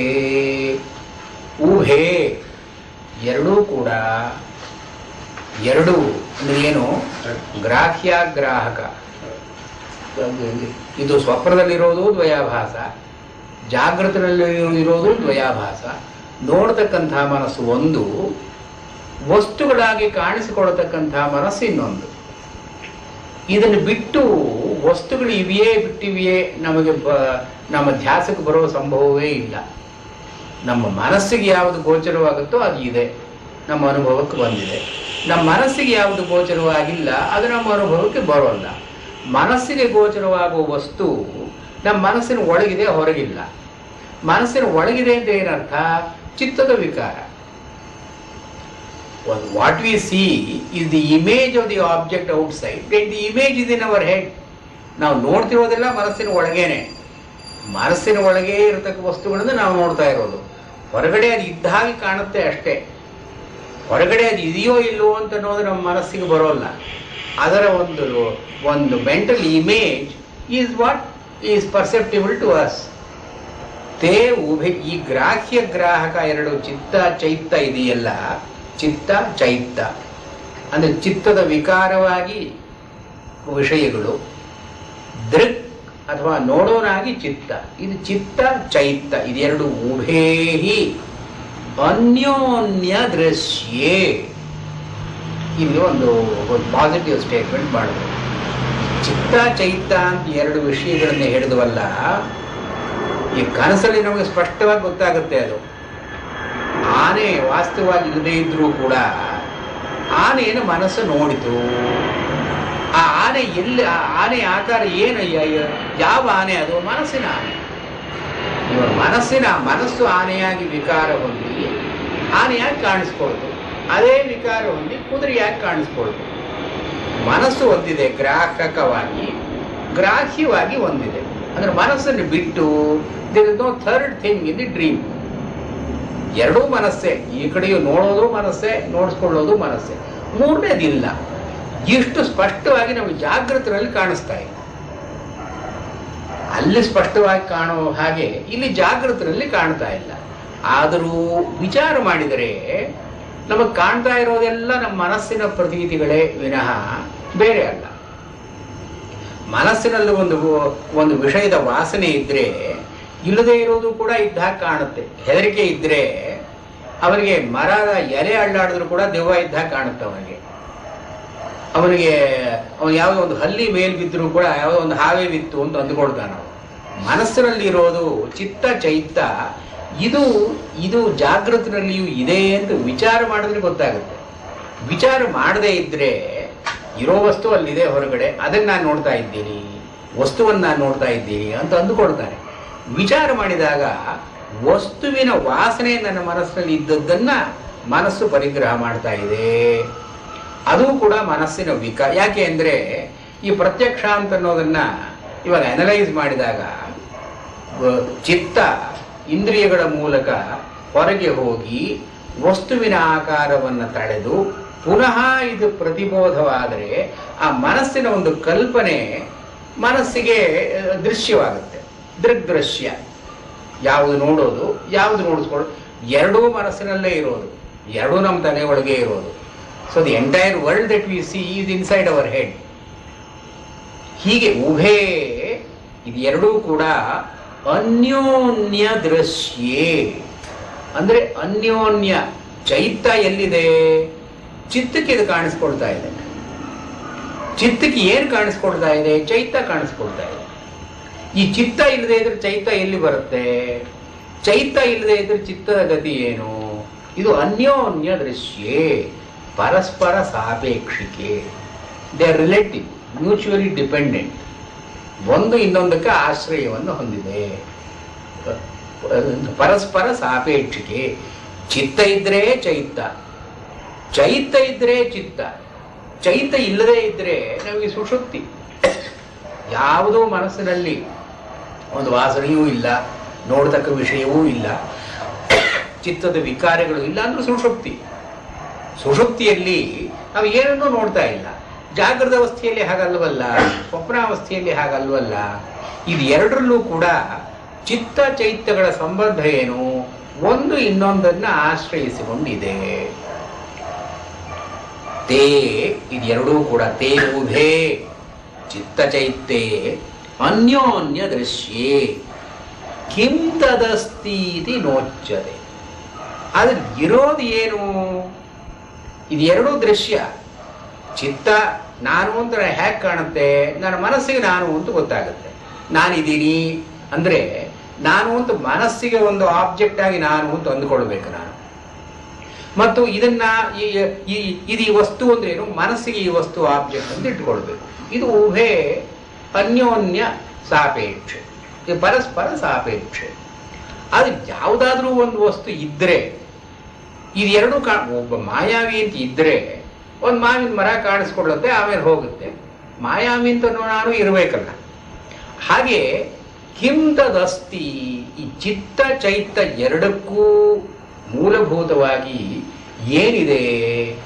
ಇತಿ ನ ಉಚ್ಯತೆ, ನಾವು ಹೇಳೋಲ್ಲ, ಅದು ಹೇಳೋದು ಸಾಧ್ಯ ಇಲ್ಲ. What's the nature of that ಚಿತ್ತ ವಿಚ್ ಬಿಕಮ್ಸ್ ದಿ ಚೈತ್ತ? ಕಿಂ ತದಸ್ತಿ ಇತಿ ನ ಉಚ್ಯತೆ, ನಾವು ಹೇಳೋಲ್ಲ. ಅಂದ್ರೆ ಏನು? ಹೇಳೋದು ಸಾಧ್ಯ ಇಲ್ಲ, ಅನಿರ್ವಚನೀಯ ಅಂತ. ಕಿಂ ತದಸ್ತಿ ಇತಿ ನ ಉಚ್ಯತೆ, ಹೀಗೆ ನಾವು ಹೇಳೋದಕ್ಕೆ ಸಾಧ್ಯ ಇಲ್ಲ. ಅದು ಚಿತ್ತ ಚೈತ್ಯಗಳನ್ನು ಮೀರಿ ಯಾಕೆ ಅಂದ್ರೆ ಅದು ಏನು ಹೇಳಿದ್ರು ಕೂಡ ಚೈತ್ಯವಾಗಿ ಬಿಡುತ್ತೆ. ಅದು ನಮ್ಮ ಚಿತ್ತಕ್ಕೊಂದು ಆಬ್ಜೆಕ್ಟ್ ಆಗ್ಬೇಕಲ್ಲ. ಇದು ಹೀಗೆ ಅಂತ ಹೇಳಿದ್ರೆ ನಮ್ಮ ಮನಸ್ಸಿಗೊಂದು ಆಬ್ಜೆಕ್ಟ್ ಆಯಿತು, ಚಿತ್ತದ ವಿಕಾರ ಆಯಿತು. ಇಲ್ಲ ಚಿತ್ತವಾಗಬೇಕು, ಇಲ್ಲ ಚೈತ್ಯವಾಗಬೇಕು. ಎರಡನ್ನು ಮೀರಿ ಏನನ್ನೂ ಹೇಳೋದು ಸಾಧ್ಯ ಇಲ್ಲ ನಾವು. ಕಿಂ ತದಸ್ತಿ ಇತಿ ನ ಉಚ್ಯತೆ ಅಂದ್ರೆ ವಕ್ತುಂ ಶಕ್ಯತೆ, ಹೇಳೋದು ಸಾಧ್ಯ ಇಲ್ಲ, ಅನಿರ್ವಚನೀಯ. ಲಕ್ಷಣಾಶೂನ್ಯಂ ಉಭಯಂ, ಇದು ಎರಡೂ ಕೂಡ ಲಕ್ಷಣಾಶೂನ್ಯಂ. ಲಕ್ಷಣ ಅಂದ್ರೆ ಪ್ರಮಾಣ, ಲಕ್ಷ್ಯತೆ ಅನೇನ ಅಂದ್ರೆ ಯಾವುದನ್ನ ಹಿಡಿದು ಒಂದು ಪ್ರಮಾ ಅಂದ್ರೆ ತತ್ವ ನಿಶ್ಚಯ. ಒಂದು ವಸ್ತು ಇದೆ ಅಂತನ್ನೋದು ಪ್ರಮಾ. ಈ ವಸ್ತು ಇದೆ ಅಂತನ್ನೋದನ್ನು ನಮಗೆ ಯಾವುದು ತಿಳಿಸ್ಕೊಡುತ್ತೋ ಅದು ಪ್ರಮಾಣ, ಅದನ್ನು ಲಕ್ಷಣ ಅಂತ ಕರೆದಿದ್ದಾರೆ. ಇದು ಲಕ್ಷಣ ಶೂನ್ಯಂ. ಇರೋ ವಸ್ತುವನ್ನ ಯಾವುದಾದ್ರೂ ಒಂದು ಸಂವಿಧಾನವನ್ನು ಹಿಡಿದು ನಾವು ಇದಿದೆ ಅಂತ ಪ್ರಮಾಕರಣ, ಪ್ರಮಾಣ, ಪ್ರಮಾ ಅಂದ್ರೆ ಇರತಕ್ಕದ್ದು ತತ್ವಸ್ಥಿತಿ, ವಸ್ತುಸ್ಥಿತಿ ಪ್ರಮಾ. ಇದನ್ನ ತಿಳಿಯಪಡಿಸಿಕೊಡೋದು ಪ್ರಮಾಣ. ಹೀಗೆ ಇಲ್ಲಿ ಈ ಚಿತ್ತ ಚೈತ್ತ ಎರಡರಲ್ಲೂ ಕೂಡ ಯಾವ ಸಂವಿಧಾನವನ್ನು ಹಿಡಿದು ನಾವು ಇದು ಇದೆ ಅಂತ ನಾವು ಹೇಳ್ಬಹುದು. ಇಲ್ಲಿ ಪ್ರಮಾ ಅಂತ ಅನ್ನೋದು ಏನು ಬಂತು? ಈ ಸಾಮಾನ್ಯ ವ್ಯವಹಾರದಲ್ಲಾದ್ರೆ ಒಂದು ವಸ್ತು ಇದೆ, ಅದಿದೆ ಅಂತ ಹೇಗೆ ಹೇಳ್ತೀವಿ ನಾವು? ಪ್ರತ್ಯಕ್ಷ ಅಂತ ಅನ್ನೋದು ಒಂದು ಪ್ರಮಾಣ. ಕಣ್ಣಿಂದ ನಾವು ನೋಡ್ತೀವಿ, ನೋಡಿದ್ರಿಂದ ಅದಿದೆ. ಇಲ್ಲಿ ಬಾಗಿಲು ಅಂತ ಹೇಗಿದೆ? ಪ್ರತ್ಯಕ್ಷ ಪ್ರಮಾಣ, ನಾವು ನೋಡ್ತೀವಿ ಇದೆ. ಅಥವಾ ನಾವು ನೋಡೋಲ್ಲ, ಕುರುಡು ಕಣ್ಣಿಲ್ಲ, ಆದರೂ ಕೂಡ ಗೋಡೆ ತಡಕಿ ಇಲ್ಲಿ ಹೋದರೆ ಇದು ಬಾಗಿಲು ಇತ್ತು ಅಂತ ಅನುಮಾನ. ಅದು ವಸ್ತುಸ್ಥಿತಿ ಅಂತೂ ನಮಗೆ ಗೊತ್ತಾಯ್ತಲ್ಲ. ಯಾವುದೋ ಪ್ರತ್ಯಕ್ಷವೋ ಅನುಮಾನವೋ ಅಥವಾ ಶಬ್ದ ಪ್ರಮಾಣವೋ ಉಪಮಾನವೋ ಯಾವುದನ್ನೋ ಒಂದು ಹಿಡಿದು ವಸ್ತು ಹೀಗಿದೆ ಅಂತ ನಾವು ಹೇಳಬಹುದು. ಇಲ್ಲಿ ಈ ಚಿತ್ತ ಚೈತ್ಯಗಳಲ್ಲಿ ಯಾವ ವಸ್ತು ಯಾವುದು? ಚಿತ್ತ ಅಥವಾ ಚೈತ್ತ? ಈ ಚಿತ್ತವನ್ನು ಹಿಡ್ಕೊಂಡ್ರೆ ಚೈತ್ತ ತಾನಾಗಿ ಬಂದು ಸೇರ್ಕೊಳ್ಳುತ್ತೆ, ಚೈತ್ಯವನ್ನು ಹಿಡ್ಕೊಂಡ್ರೆ ಚಿತ್ತ ತಾನಾಗಿ ಬಂದು ಸೇರ್ಕೊಳ್ಳುತ್ತೆ. ಎರಡನ್ನು ಬೇರ್ಪಡಿಸದೇ ಇದ್ರೆ ವಸ್ತುಸ್ಥಿತಿ ಅಂತ ನಾವು ಹೇಗೆ ಹೇಳೋದು? ಬೇರ್ಪಡಿಸೋದು ಸಾಧ್ಯ ಇಲ್ಲ. ಇದೇನು? The world that we experience is a world of our creation, of our mental creation. ಈ ವಸ್ತು ಇದೆ ಅಂತ ಹೇಳೋದು ಹೇಗೆ, ಇಲ್ಲ ಅಂತ ಹೇಳೋದು ಹೇಗೆ? ಅನಿರ್ವಚನೀಯ. ಇದೇ ಇಲ್ಲ ಅಂತ ಯಾವ ರೀತಿಯಿಂದ ನಾವು ಹೇಳಿದ್ರೂ ಕೂಡ ಇಲ್ಲಿ ಚಿತ್ತವನ್ನ ಅಥವಾ ಚೈತ್ಯವನ್ನ ಅಧಿಕರಿಸಿ ಹೇಳಬೇಕು ನಾವು. ಎರಡನ್ನು ಮೀರಿ ಮಾತು ಅಂತ ಅನ್ನೋದು ಇಲ್ಲ. ಆದ್ರಿಂದಲೇ ಯಥೋವಾಚೋ ನಿವರ್ತಂತೆ ಅಂತ ಹೇಳಿದ್ದು ಆತ್ಮನನ್ನ ಇದು ಯಾವ ಕ್ಯಾಟಗರಿಗೂ ಸೇರದೇ ಇರೋದು. ಅಸ್ತಿ ಇತಿ ಚೇದ್ವೇದ ಸಂತವೇನಂತತೋ ವಿದುಹು. ಅಸ್ಥಿ ಅಂತ ಅನ್ನೋದು ಪ್ರಮಾಣಗಳಿಂದ ನೀನು ಸಿದ್ಧ ಮಾಡೋದು ಸಾಧ್ಯ ಇಲ್ಲ. ಅಸ್ಥಿ ಚೇದ್ ವೇದ ಮೊದಲು ಆಕ್ಸಿಯೋಮ್ಯಾಟಿಕಲಿ ಎಕ್ಸೆಪ್ಟ್ ದಟ್ ಆತ್ಮನ್ ಇಸ್ ದೇ, ಸಂತವೇನಂ ತಥೋ ವಿದುಹು, ಇರೋದನ್ನು ಆಮೇಲೆ ತಿಳ್ಕೋದೇನು. ಆತ್ಮ ಇದಾನಿಯೇ ಇಲ್ಲವೇ ಅಂತ ಅನ್ನೋದು ಪ್ರಮಾಣಕ್ಕೆ ಸೇರತಕ್ಕದ್ದಲ್ಲ. ಆದ್ರಿಂದ ಲಕ್ಷಣಾಶೂನ್ಯಂ ಉಭಯಂ, ಈ ಚಿತ್ತ ಚೈತ ಎರಡೂ ಕೂಡ ನಮ್ಮ ಪ್ರಮಾಣಕ್ಕೆ ಸೇರತಕ್ಕದ್ದಲ್ಲ.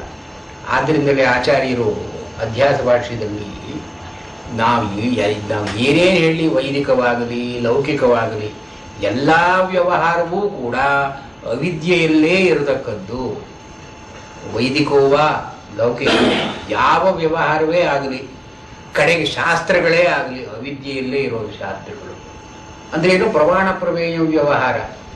ಈ ಪ್ರಮಾಣ ಪ್ರಮೇಯ ವ್ಯವಹಾರವನ್ನು ಬಿಟ್ಟರೆ ಅನಿರ್ವಚನೀಯ. ನಾವು ಯಾವುದನ್ನು ಅದನ್ನ ಹೀಗೆ ಅಂತ ಹೇಳೋದು ಸಾಧ್ಯ ಇಲ್ಲ. ಹೀಗೆ ಲಕ್ಷಣಾಶೂನ್ಯಂ ಉಭಯಂ ತನ್ಮತೇನೈವ ಗೃಹ್ಯತೆ. ಅದನ್ನು ಹೇಗೆ ತಿಳ್ಕೊಳ್ಬೇಕು? ಅದನ್ನು ತಿಳ್ಕೊಳ್ಳೋದ್ರಿಂದಲೇ ತಿಳ್ಕೊಳ್ಬೇಕು ನಾವು. ತನ್ಮತ ತದ್ವಿಜ್ಞಾನೇನ. ಇವ ಚಿತ್ತ ಇದೆ ಅಂತ ನಾವು ಹೇಳ್ಬೇಕಾದ್ರೆ ಚಿತ್ತದ ಸ್ವರೂಪ ಏನು ಅಂತ ತಿಳ್ಕೊಳ್ಬೇಕಾದ್ರೆ ನಮ್ಮ ಚಿತ್ತ ಚೈತ್ಯವಾಗಬೇಕು, ಚಿತ್ತಕ್ಕೆ ಚೈತ್ಯವಾಗಬೇಕು. ಚಿತ್ತಕ್ಕೆ ಚೈತ್ಯವಾದರೆ ಚಿತ್ತ ಅಂತನೂ ತಿಳಿಯುತ್ತೆ. ಅಥವಾ ಚೈತ್ಯ ಏನು ಅಂತ ತಿಳ್ಕೊಂಡ್ರೆ ನಾವು ಚೈತ್ಯದಲ್ಲಿ ಚಿತ್ತ ಅಂತ ಅನ್ನೋದನ್ನು ಅಧ್ಯಾಸ ಮಾಡಬೇಕು. ಇದೇ ಅಧ್ಯಾಸ ಅಂತ ಅವ್ರು ಕರೆದಿತ್ತು. ಈ ಇತರೇತರ ಚಿತ್ತವನ್ನು ಚೈತ್ಯದಲ್ಲಿ, ಚೈತ್ಯವನ್ನು ಚಿತ್ತದಲ್ಲಿ, ಇದನ್ನೇ ಆಚಾರ್ಯರ ಅಧ್ಯಾಸ ಅಂತ ಕರೆದಿತ್ತು. ಆದ್ದರಿಂದ ಇದೆಲ್ಲವೂ ಕೂಡ ಅವಿದ್ಯಾ ಪ್ರಪಂಚದಲ್ಲಿಯೇ ಇದೆ, ಪ್ರಮಾಣ ಪ್ರಮೇಯ ವ್ಯವಹಾರಗಳಲ್ಲಿ ಇದೆ. ತನ್ಮತೇನೈವ ಗೃಹ್ಯತೆ. ಅದನ್ನು ಬೇರೆ ರೀತಿಯಾಗಿ ತಿಳ್ಕೊಳ್ಳುವುದು ಸಾಧ್ಯ ಇಲ್ಲ. ಯಥಾ ಸ್ವಪ್ನಮಯೋ ಜೀವೋ ಜಾಯತೆ ಮ್ರಿಯತೆಪಿ ಚ ತಥಾ ಜೀವಾ ಅಮೀ ಸರ್ವೇ ಭವಂತಿ ನ ಭವಂತಿ ಚ. ಯಥಾ ಹೇಗೆ ಸ್ವಪ್ನಮಯ ಜೀವ, ಜೀವಾದ ಧರ್ಮಗಳು ಬೇರೆ ಬೇರೆ ವಿಚಾರಗಳೆಲ್ಲ ಸ್ವಪ್ನಮಯ. ಇಲ್ಲಿ ಮಯ ಅಂತನ್ನೋದಕ್ಕೆ ಮಯ ಪ್ರತ್ಯಯ, ಇದಕ್ಕೆ ವಿಕಾರ ಅಂತನ್ನೋ ಅರ್ಥ ನಾವು ಮಾಡಿಕೊಳ್ಬೇಕು. ಸ್ವಪ್ನಮಯ, ಸ್ವಪ್ನದಿಂದ ಸ್ವಪ್ನದಲ್ಲಿ ನಾವು ಕಾಣತಕ್ಕಂಥ ಸ್ವಪ್ನದೃಶ್ಯ ಜೀವಾ. ನಾವು ಯಾವ್ಯಾವ ಪದಾರ್ಥಗಳನ್ನು ಸ್ವಪ್ನದಲ್ಲಿ ನೋಡ್ತೀವೋ ಇವೆಲ್ಲ ಸ್ವಪ್ನಮಯ, ಸ್ವಪ್ನದ ವಿಕಾರಗಳಾಗಿ ನಾವು ಕಾಣುತ್ತಲ್ಲ. ಇವು ಜಾಯತೆ ಮ್ರಿಯತೆ ಅಪಿ, ಅವು ಹುಟ್ಟುತ್ತವೆ ಸಾಯುತ್ತವೆ. ಕೆಲವು ಕಾಣಿಸ್ಕೊಂಡಾಗ ಬರುತ್ತೆ, ಕೆಲವು ಹೋಗುತ್ತೆ. ಆನೆ ಎಲ್ಲಿಂದಲೋ ಬರುತ್ತೆ, ಎಲ್ಲಿಗೋ ಹೋಗುತ್ತೆ. ಒಬ್ಬ ಹುಟ್ಟಿದಾನೆ, ಒಬ್ಬ ಸಾಯ್ತಾನೆ. ಯಥಾ ಸ್ವಪ್ನಮಯೋ ಜೀವೋ ಜಾಯತೆ ಮ್ರಿಯತೆಪಿ. ಅದರ ವಾಸ್ತವವಾಗಿ ಹುಟ್ಟು ಸಾವು ಅಂತ ಉಂಟೋ? ನಾವು ಕನಸಿನಲ್ಲಿ ಯಾರಾದರೂ ಒಬ್ಬ ಹುಟ್ಟಿದ ಅಂತ ಅಂದ್ಕೊಂಡ್ರೆ ವಾಸ್ತವವಾಗಿ ಹುಟ್ಟಿದ್ದು ಉಂಟೋ? ಅಥವಾ ಕನಸಿನಲ್ಲಿ ಯಾರಾದರೂ ಸತ್ರು ಅಂದ್ರೆ ವಾಸ್ತವವಾಗಿ ಸತ್ತದ್ದು ಉಂಟೋ?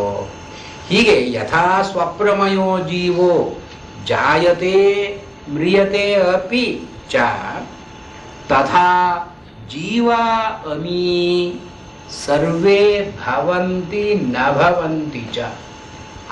ಅದರ ಸ್ವಪ್ನದಲ್ಲಿ ಹುಟ್ಟಿದ್ದು ಉಂಟು, ಅವನು ಸ್ವಪ್ನದಲ್ಲಿ ಸತ್ತಿದ್ದು ಉಂಟು, ವಾಸ್ತವವಾಗಿ ಹುಟ್ಟಿದ್ದೂ ಇಲ್ಲ, ಸತ್ತದ್ದೂ ಇಲ್ಲ. ಅಂದ್ರೆ ಏನು? ಜಾಗೃತಿನಲ್ಲಿ. ಹಾಗೇನೆ ಜೀವಗಳು ಕೂಡ ಜಾಗೃತಿನಲ್ಲಿ ನಾವು ನೋಡೋ ಪದಾರ್ಥಗಳು ಕೂಡ ಭವಂತಿ ನ ಭವಂತಿ, ಇವೇ ಇಲ್ಲ. ಸ್ವಪ್ನದಲ್ಲಿ ಹೇಗೆ ಉಂಟು ಇಲ್ಲ ಅಂತ ಹೇಳ್ತೀವೋ, ಇಲ್ಲಿಯೂ ಹಾಗೆ ಇವೇ ಇಲ್ಲ. ಅದು ಮಿಥ್ಯ ಅಲ್ಲ, ಮಾಯಾ. ಇವೇ ಇಲ್ಲ. ಯಥಾ ಮಾಯಾಮಯೋ ಜೀವೋ ಜಾಯತೆ ಮ್ರಿಯತೆಪಿ ಚ ತಥಾ ಜೀವಾಗಮೀ ಸರ್ವೇ ಭವಂತಿ ನ ಭವಂತಿ ಚ.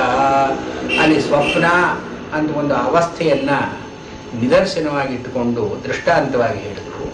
ಎರಡನೇದರಲ್ಲಿ ಈ ಸ್ವಪ್ನದಲ್ಲಿ ನಾವು ಏನೇನು ಕಾಣ್ತೀವೋ ಇವೆಲ್ಲ ಮಾಯಾ.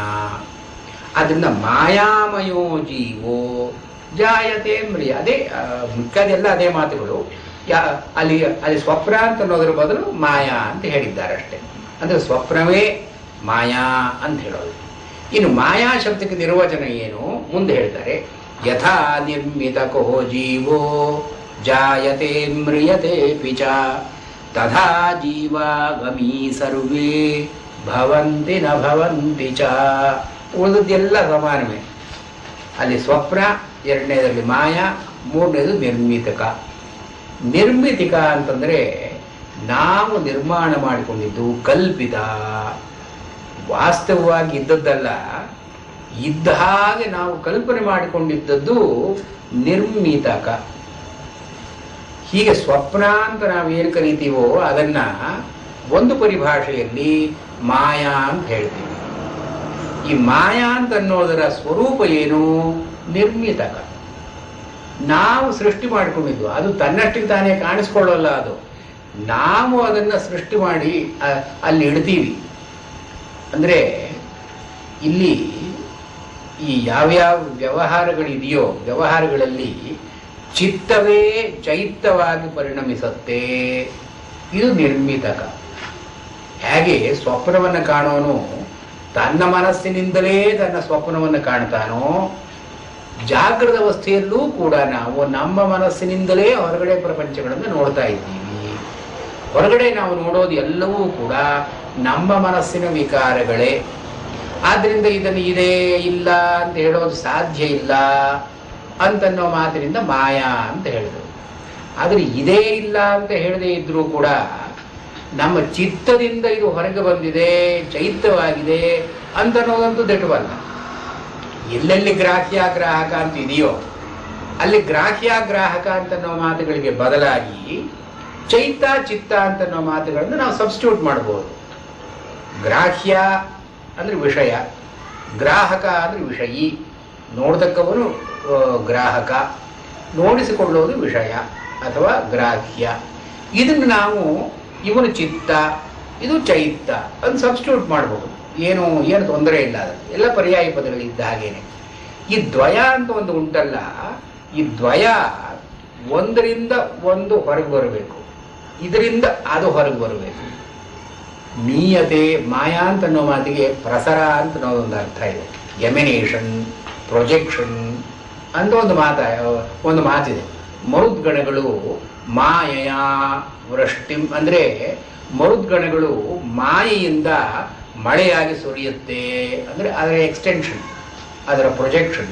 ಇವನ್ ಮಾಯಾವಿ ಒಂದು ನೂಲು ಏಣಿಯನ್ನು ಹಾಕ್ತಾನೆ, ಅದರ ಮೇಲೆ ಹತ್ತೋಗ್ತಾನೆ. ಅಂದ್ರೆ ಏನು? ತನ್ನ ಮನಸ್ಸಿನಿಂದ ನಿರ್ಮಿಸಿಕೊಳ್ತಾ ಇದ್ದಾನೆ ಇವನು. ಇದು ಮಾಯಾ ಅಂತ ಅನ್ನೋದಕ್ಕೆ ನಿರ್ಮಾಣ, ಒಂದು ಪ್ರೊಜೆಕ್ಷನ್, ಎಮಿನೇಷನ್ ಅಂತನ್ನೋ ಅರ್ಥ ಇದೆ. ಚಿತ್ತ ಚೈತ್ತವಾಗಿ ವಿಕಾರವನ್ನು ಹೊಂದಬೇಕು, ಇಟ್ ಮಸ್ಟ್ ಎಕ್ಸ್ಟೆಂಡ್. ಇದು ಚೈತ್ತ ಚಿತ್ತದಲ್ಲಿ ಪರ್ಯವಸಾನವಾಗಬೇಕು, ಇದು ಮಾಯಾ.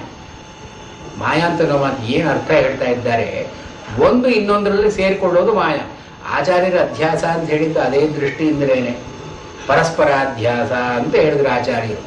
ಇಲ್ಲಿ ಇಲ್ಲಿ ಈ ಅಭಿಪ್ರಾಯ ಅಲ್ಲಿ ಆಚಾರ್ಯರು ಬೇರೆ ರೀತಿಯಾಗಿ ಹೇಳ್ತಾ ಇದ್ದಾರೆ. ಅದು ಈ ಪರಿಭಾಷೆ ಆಚಾರ್ಯರಿಗೆ ಅಷ್ಟು ಸಮ್ಮತ ಇಲ್ಲ.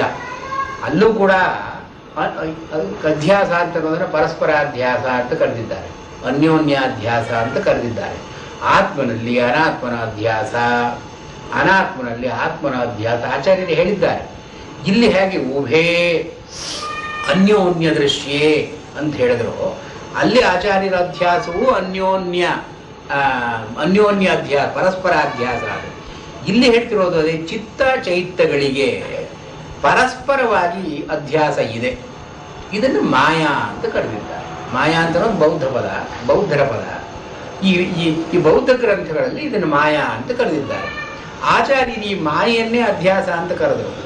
ಅವ್ರು ಮಾಯಾ ಅಂತ ನಾವು ಪದ ಉಪಯೋಗ ಮಾಡಲಿಲ್ಲ, ಅಲ್ಲಿ ಅಧ್ಯಾಸ ಅಂತ ಕರೆದ್ರು ಅದನ್ನು ಅವರು. ಹೀಗೆ ಈ ಎರಡನೇ ಮಾಯಾ ಅಂತ ಅನ್ನೋದರಲ್ಲಿ ಹೀಗೆ ಚಿತ್ತ ಚೈತ್ಯಗಳ ನಡುವೆ ಇರತಕ್ಕಂತಹ ಸಂಬಂಧವನ್ನು ಕುರಿತು ಮಾಯಾ ಶಬ್ದ ಪ್ರಯೋಗ ಮಾಡಿದರು. ಈ ಇರತಕ್ಕ ಸಂಬಂಧದಲ್ಲಿ ಮನಸ್ಸೇ ತನ್ನ ವಾಸನೆಗಳಿಂದ ಚೈತ್ಯವನ್ನು ಸೃಷ್ಟಿ ಮಾಡೋದನ್ನ ನಿರ್ಮಿತಕ ಅಂತನ್ನೋ ಮಾತಿನಿಂದ ಕರೆದು. ಕನಸು ಮಾಯೆ ನಿರ್ಮಿತಕ. ಇದು ಮೂರೂ ಪದಗಳು ಕೂಡ ಯಾವುದು ಇಲ್ಲವೋ ಅದನ್ನು ಉಂಟು ಮಾಡತಕ್ಕಂತಹ ಶಕ್ತಿ ಮನಸ್ಸಿಗಿದೆ. ಇದನ್ನ ಅಭೂತ ಪರಿಕಲ್ಪ ಅಂತ ಕರೀತಾರೆ. ಇಲ್ಲದೆ ಇರೋದನ್ನ ನಾವು ಉಂಟು ಮಾಡ್ತಾ ಇರೋದು ಅಭೂತ ಪರಿಕಲ್ಪ. ಇದನ್ನೇ ಮುಂದೆ 75ನೇ ಕಾರಿಕೆಯಲ್ಲಿ ಅಭೂತಾಭಿನಿವೇಶೋಸ್ತಿ ದ್ವಯಂ ತತ್ರ ನ ವಿದ್ಯತೆ ಈ ಮಾತನ್ನೇ ಅಲ್ಲಿ ಹೇಳಿರೋದು. ಆದ್ದರಿಂದ ಇಲ್ಲಿ ಸ್ವಪ್ನ, ಮಾಯಾ, ನಿರ್ಮಿತಕ ಅಂತ ನಾವು 3 ಪದಗಳನ್ನು ಉಪಯೋಗಿಸಿ ಅರ್ಥವನ್ನು ವಿಸ್ತಾರ ಮಾಡಿದ್ದಾರೆ.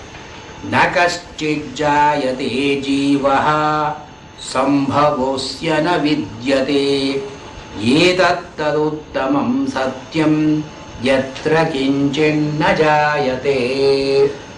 ನ ಕಶ್ಚಿತ್ ಜೀವಃ ಜಾಯತೆ. ಇಲ್ಲಿ ಜೀವ ಅಂತ ಅನ್ನೋ ಮಾತು ಧರ್ಮ, ಬೀಯಿಂಗ್ ಅಂತನೋ ಅರ್ಥದಲ್ಲಿ ಅಷ್ಟೇ. ಕಶ್ಚಿತ್ ಜೀವ, ಯಾವುದೊಂದು ವಸ್ತುವು ಪ್ರಾಣಿಯೂ ಕೂಡ ನ ಜಾಯತೆ, ಹುಟ್ಟುತ್ತಾ ಇಲ್ಲ. ಹುಟ್ಟಿತು ಅಂತ ಕಾಣ್ತಾ ಇದೆ ನಮಗೆ. ಯಾತಕ್ಕೆ ಕಾಣ್ತಾ ಇದೆ? ಮಾಯಾ ನಿರ್ಮಿತಕ ಅಂತ ಹೇಳ್ತಿದ್ದಾರೆ. ವಸ್ತುವಿನ ದೃಷ್ಟಿಯಿಂದಲೇ ನೋಡಿದರೆ ಆ ವಸ್ತು ಹುಟ್ಟುತ್ತಾ ಇಲ್ಲ. ನ ಕಶ್ಚಿಜ್ಜಾಯತೆ ಜೀವ ಅಸ್ಯ ಸಂಭವ ನ ವಿದ್ಯತೆ. ಆ ವಸ್ತು ಹುಟ್ಟಿ ನಮಗೆ ಕಾಣಿಸ್ಕೊಳ್ದೇ ಇರೋದು ಹೇಗೆ? ಕಾಣಿಸ್ಕೊಂಡ್ರೆ ಚೈತ ಅಂತ ಆಗಬೇಕು. ಚೈತ ಅಂತ ಆದ ತಕ್ಷಣ ಚಿತ್ತದಿಂದ ನಿರ್ಮಾಣವಾದದ್ದು ಅಂತ ಆಯಿತು. ಹೀಗೆ ಯಾವ ವಸ್ತುವು ಕೂಡ ಹುಟ್ಟಿತು ಅಂತ ಹೇಳಿ ಸ್ವತಂತ್ರವಾಗಿ ಹೇಳುವ ಹಾಗಿಲ್ಲ. ಚಿತ್ತ ಚೈತ್ಯಗಳನ್ನು ಬಿಟ್ಟು ಇಲ್ಲಿ ಅದರ ಫೋರ್ಸ್ ಯಾವುದು ಕಾರಿಕ ಏನು, ನ ಕಶ್ಚಿಜ್ಜಾಯತೆ ಜೀವ, ಇದು ಎರಡನ್ನು ಬಿಟ್ಟು, ಚಿತ್ತ ಚೈತ್ಯಗಳನ್ನು ಬಿಟ್ಟು ಯಾವ ಧರ್ಮವಾಗಲಿ ಹುಟ್ಟುತ್ತೆ ಅಂತ ಹೇಳೋ ಹಾಗಿಲ್ಲ. ಹುಟ್ಟಿತು ಅಂದ್ರೆ ಏನರ್ಥ? ನಮ್ಮ ಮನಸ್ಸಿಗೆ ಬಂತು ಅಂತ ಅರ್ಥ. ಚಿತ್ತ ಚೈತ್ಯಕ್ಕೆ ಅಧೀನವಾಯಿತು. ಅದು ತನ್ನಷ್ಟಿಗೆ ತಾನೇ ಅದು ಹುಟ್ಟುತ್ತೆ. ನ ಕಶ್ಚಿಜ್ಜಾಯತೆ ಜೀವ ಸಂಭವೋಸ್ಯ ನ ವಿದ್ಯತೆ. ಅದರ ಸಂಭವವೇ ಇಲ್ಲ. ಇವಾಗ ಸಾಮಾನ್ಯ ವ್ಯವಹಾರದಲ್ಲಿ ಕೂಡ ಯಾವುದೋ ಒಂದು ವಸ್ತು ಇದೆ, ಇದ್ದದನ್ನು ನಾವು ನೋಡ್ತೀವಿ. ನಾವು ನೋಡಿದಾಗ ನಮ್ಮ ಮನಸ್ಸಿನಲ್ಲಿ ಅದು ಹುಟ್ಟಿತು. ಅದು ವಸ್ತು ಹುಟ್ಟಿತು. ಆಗ ವಸ್ತು ಮೊದಲೇ ಇತ್ತು, ನಾವು ನೋಡಿದ ಮೇಲೂ ಹೋಗುತ್ತೆ. ನಾವು ನೋಡಿದ ಮೇಲೆ ನನ್ನ ಮನಸ್ಸಿನಲ್ಲಿ ಈ ವಸ್ತು ಹುಟ್ಟಿತು ಅಂತನ್ನೋದು ಚಿತ್ತ ಚೈತ್ಯ ವ್ಯವಹಾರ. ಈ ಚಿತ್ತ ಚೈತ್ಯ ವ್ಯವಹಾರ ಬಿಟ್ಟು ವಸ್ತು ತನ್ನಷ್ಟಿಗೆ ತಾನೇ ಇದೆ. ಅದು ಹುಟ್ಟೋದೇನೋ ಸಾಯೋದೇನದು. ಹಾಗೆ ನ ಕಶ್ಚಿಜ್ಜಾಯತೆ ಜೀವ ಸಂಭವೋಸ್ಯ ನ ವಿದ್ಯತೆ. ಅದರ ಪಾಸಿಬಿಲಿಟಿ ಪ್ರಾಬಬಿಲಿಟಿನೇ ಇಲ್ಲ. ಅದರ ಯೋಚನೆ ಯಾಕೆ ಮಾಡ್ಬೇಕು ನಾವು? ಇದೇ ಇಲ್ಲ ಅಂತ ಜಗತ್ತನ್ನು ಹೇಳಬೇಕಾದ್ರೆ ನಮ್ಮ ಮನಸ್ಸಿಗೆ ಅದು ಬಂತು ಅಂದ್ರೆ ಜಗತ್ತು ಹುಟ್ಟಿತು ಅಂತ ಅರ್ಥ. ನಮ್ಮ ಮನಸ್ಸಿನಿಂದ ಅದು ಹೋಯಿತು ಅಂದ್ರೆ ನಮ್ಮ ಆ ಪರ್ಟಿಕ್ಯುಲರ್ ಇದಕ್ಕೆ ಮ್ರಿಯತೆ ಅಂತ ಅರ್ಥ. ಆದ್ರೆ ವಾಸ್ತವವಾಗಿ ವಸ್ತು ಹುಟ್ಟೋದು ಇಲ್ಲ, ಸಾಯೋದು ಇಲ್ಲ. ನ ಕಶ್ಚಿಜ್ಜಾಯತೆ ಜೀವ ಸಂಭವೋಸ್ಯ ನ ವಿದ್ಯತೆ ಏತತ್ ತದ್ ಉತ್ತಮಂ ಸತ್ಯಂ. ಇದು ರಿಯಾಲಿಟಿ, ಪರಮಾರ್ಥ ಅನ್ನೋದು ಇದೆ. ಚಿತ್ತ ಚೈತ್ಯಗಳಿಗೆ ಯಾವುದು ಅಧೀನವಾಗಿಲ್ಲವೋ ಅದು ಸತ್ಯ. ತದುತ್ತಮಂ ಸತ್ಯಂ ಯತ್ರ ಕಿಂಚೆ ನ ಜಾಯತೆ. ಎಲ್ಲಿ ಯಾವುದು ಹುಟ್ಟಲ್ವೋ, ಅದು ಹುಟ್ಟೋದು ಅಂದ್ರೇನು? ಹುಟ್ಟಿ ವಿಕಾರವನ್ನು ಹೊಂದೋದು, ಸಾಯೋದು, ಇವೆಲ್ಲವನ್ನೂ ಕೂಡಿಸಿಕೊಂಡಿದ್ದು ಹುಟ್ಟೋದು ಅಂತ ಅನ್ನೋ ಮಾತನ್ನು ಉಪಲಕ್ಷಣವಾಗಿ ಹೇಳಿದ್ದಾರೆ. ಯತ್ರ ಕಿಂಚಿತ್ ಜಾಯತೆ ಉಪಲಕ್ಷಣವಾಗಿ ಯಾವುದು ಯಾವ ವಿಕಾರಗಳನ್ನು ಹೊಂದಲ್ವೋ ಅದು ಉತ್ತಮಂ ಸತ್ಯಂ. ಯಾಕೆಂದರೆ ವಿಕಾರಗಳನ್ನು ಹೊಂದಬೇಕಾದರೆ ಚಿತ್ತ ಚೈತ್ಯ ಎರಡೂ ಇರಬೇಕು. ಈ ಚಿತ್ತ ಚೈತ್ಯಗಳಿಗೆ ಪರಾಧೀನವಾದರೆ ವಸ್ತುಗಳಲ್ಲಿ ಜಾಯತೆ ಮ್ರಿಯತೆ ಅಂತನ್ನೋ ಪದಗಳನ್ನು ನಾವು ಹೇಳಬಹುದು. ಎಲ್ಲಿ ಚಿತ್ತ ಚೈತ್ಯಗಳ ಅನುಸಂಧಾನ ಇಲ್ಲವೋ ಅಲ್ಲಿ ಅದು ಇದೆ ಅಂತ ಹೇಳೋದು ಹೇಗೆ? ಹುಟ್ಟಿತು ಅಂತ ಹೇಳೋದು ಹೇಗೆ? ಸತ್ತಿತು ಅಂತ ಹೇಳೋದು ಹೇಗೆ? ಏತತ್ತು ಉತ್ತಮಂ ತದುತ್ತಮಂ ಸತ್ಯಂ ಯತ್ರ ಕಿಂಚಿನ್ ನ ಜಾಯತೆ ಚಿತ್ತಸ್ಪಂದಿತಮೇವೇದಂ ಗ್ರಾಹ್ಯಗ್ರಾಹಕವದ್ವಯಂ ಚಿತ್ತಂ ನಿರ್ವಿಷಯಂ ನಿತ್ಯಂ ಅಸಂಗಂ ತೇನ ಕೀರ್ತಿತಂ ಅನ್ನೋದು ಮುಂದಿನ ಅದರ ಈ ಚಿತ್ತ ಚೈತ್ಯಕ್ಕೆ ಮೀರಿದ್ದೇನು ಅಂತ ಹೇಳ್ತಾರೆ.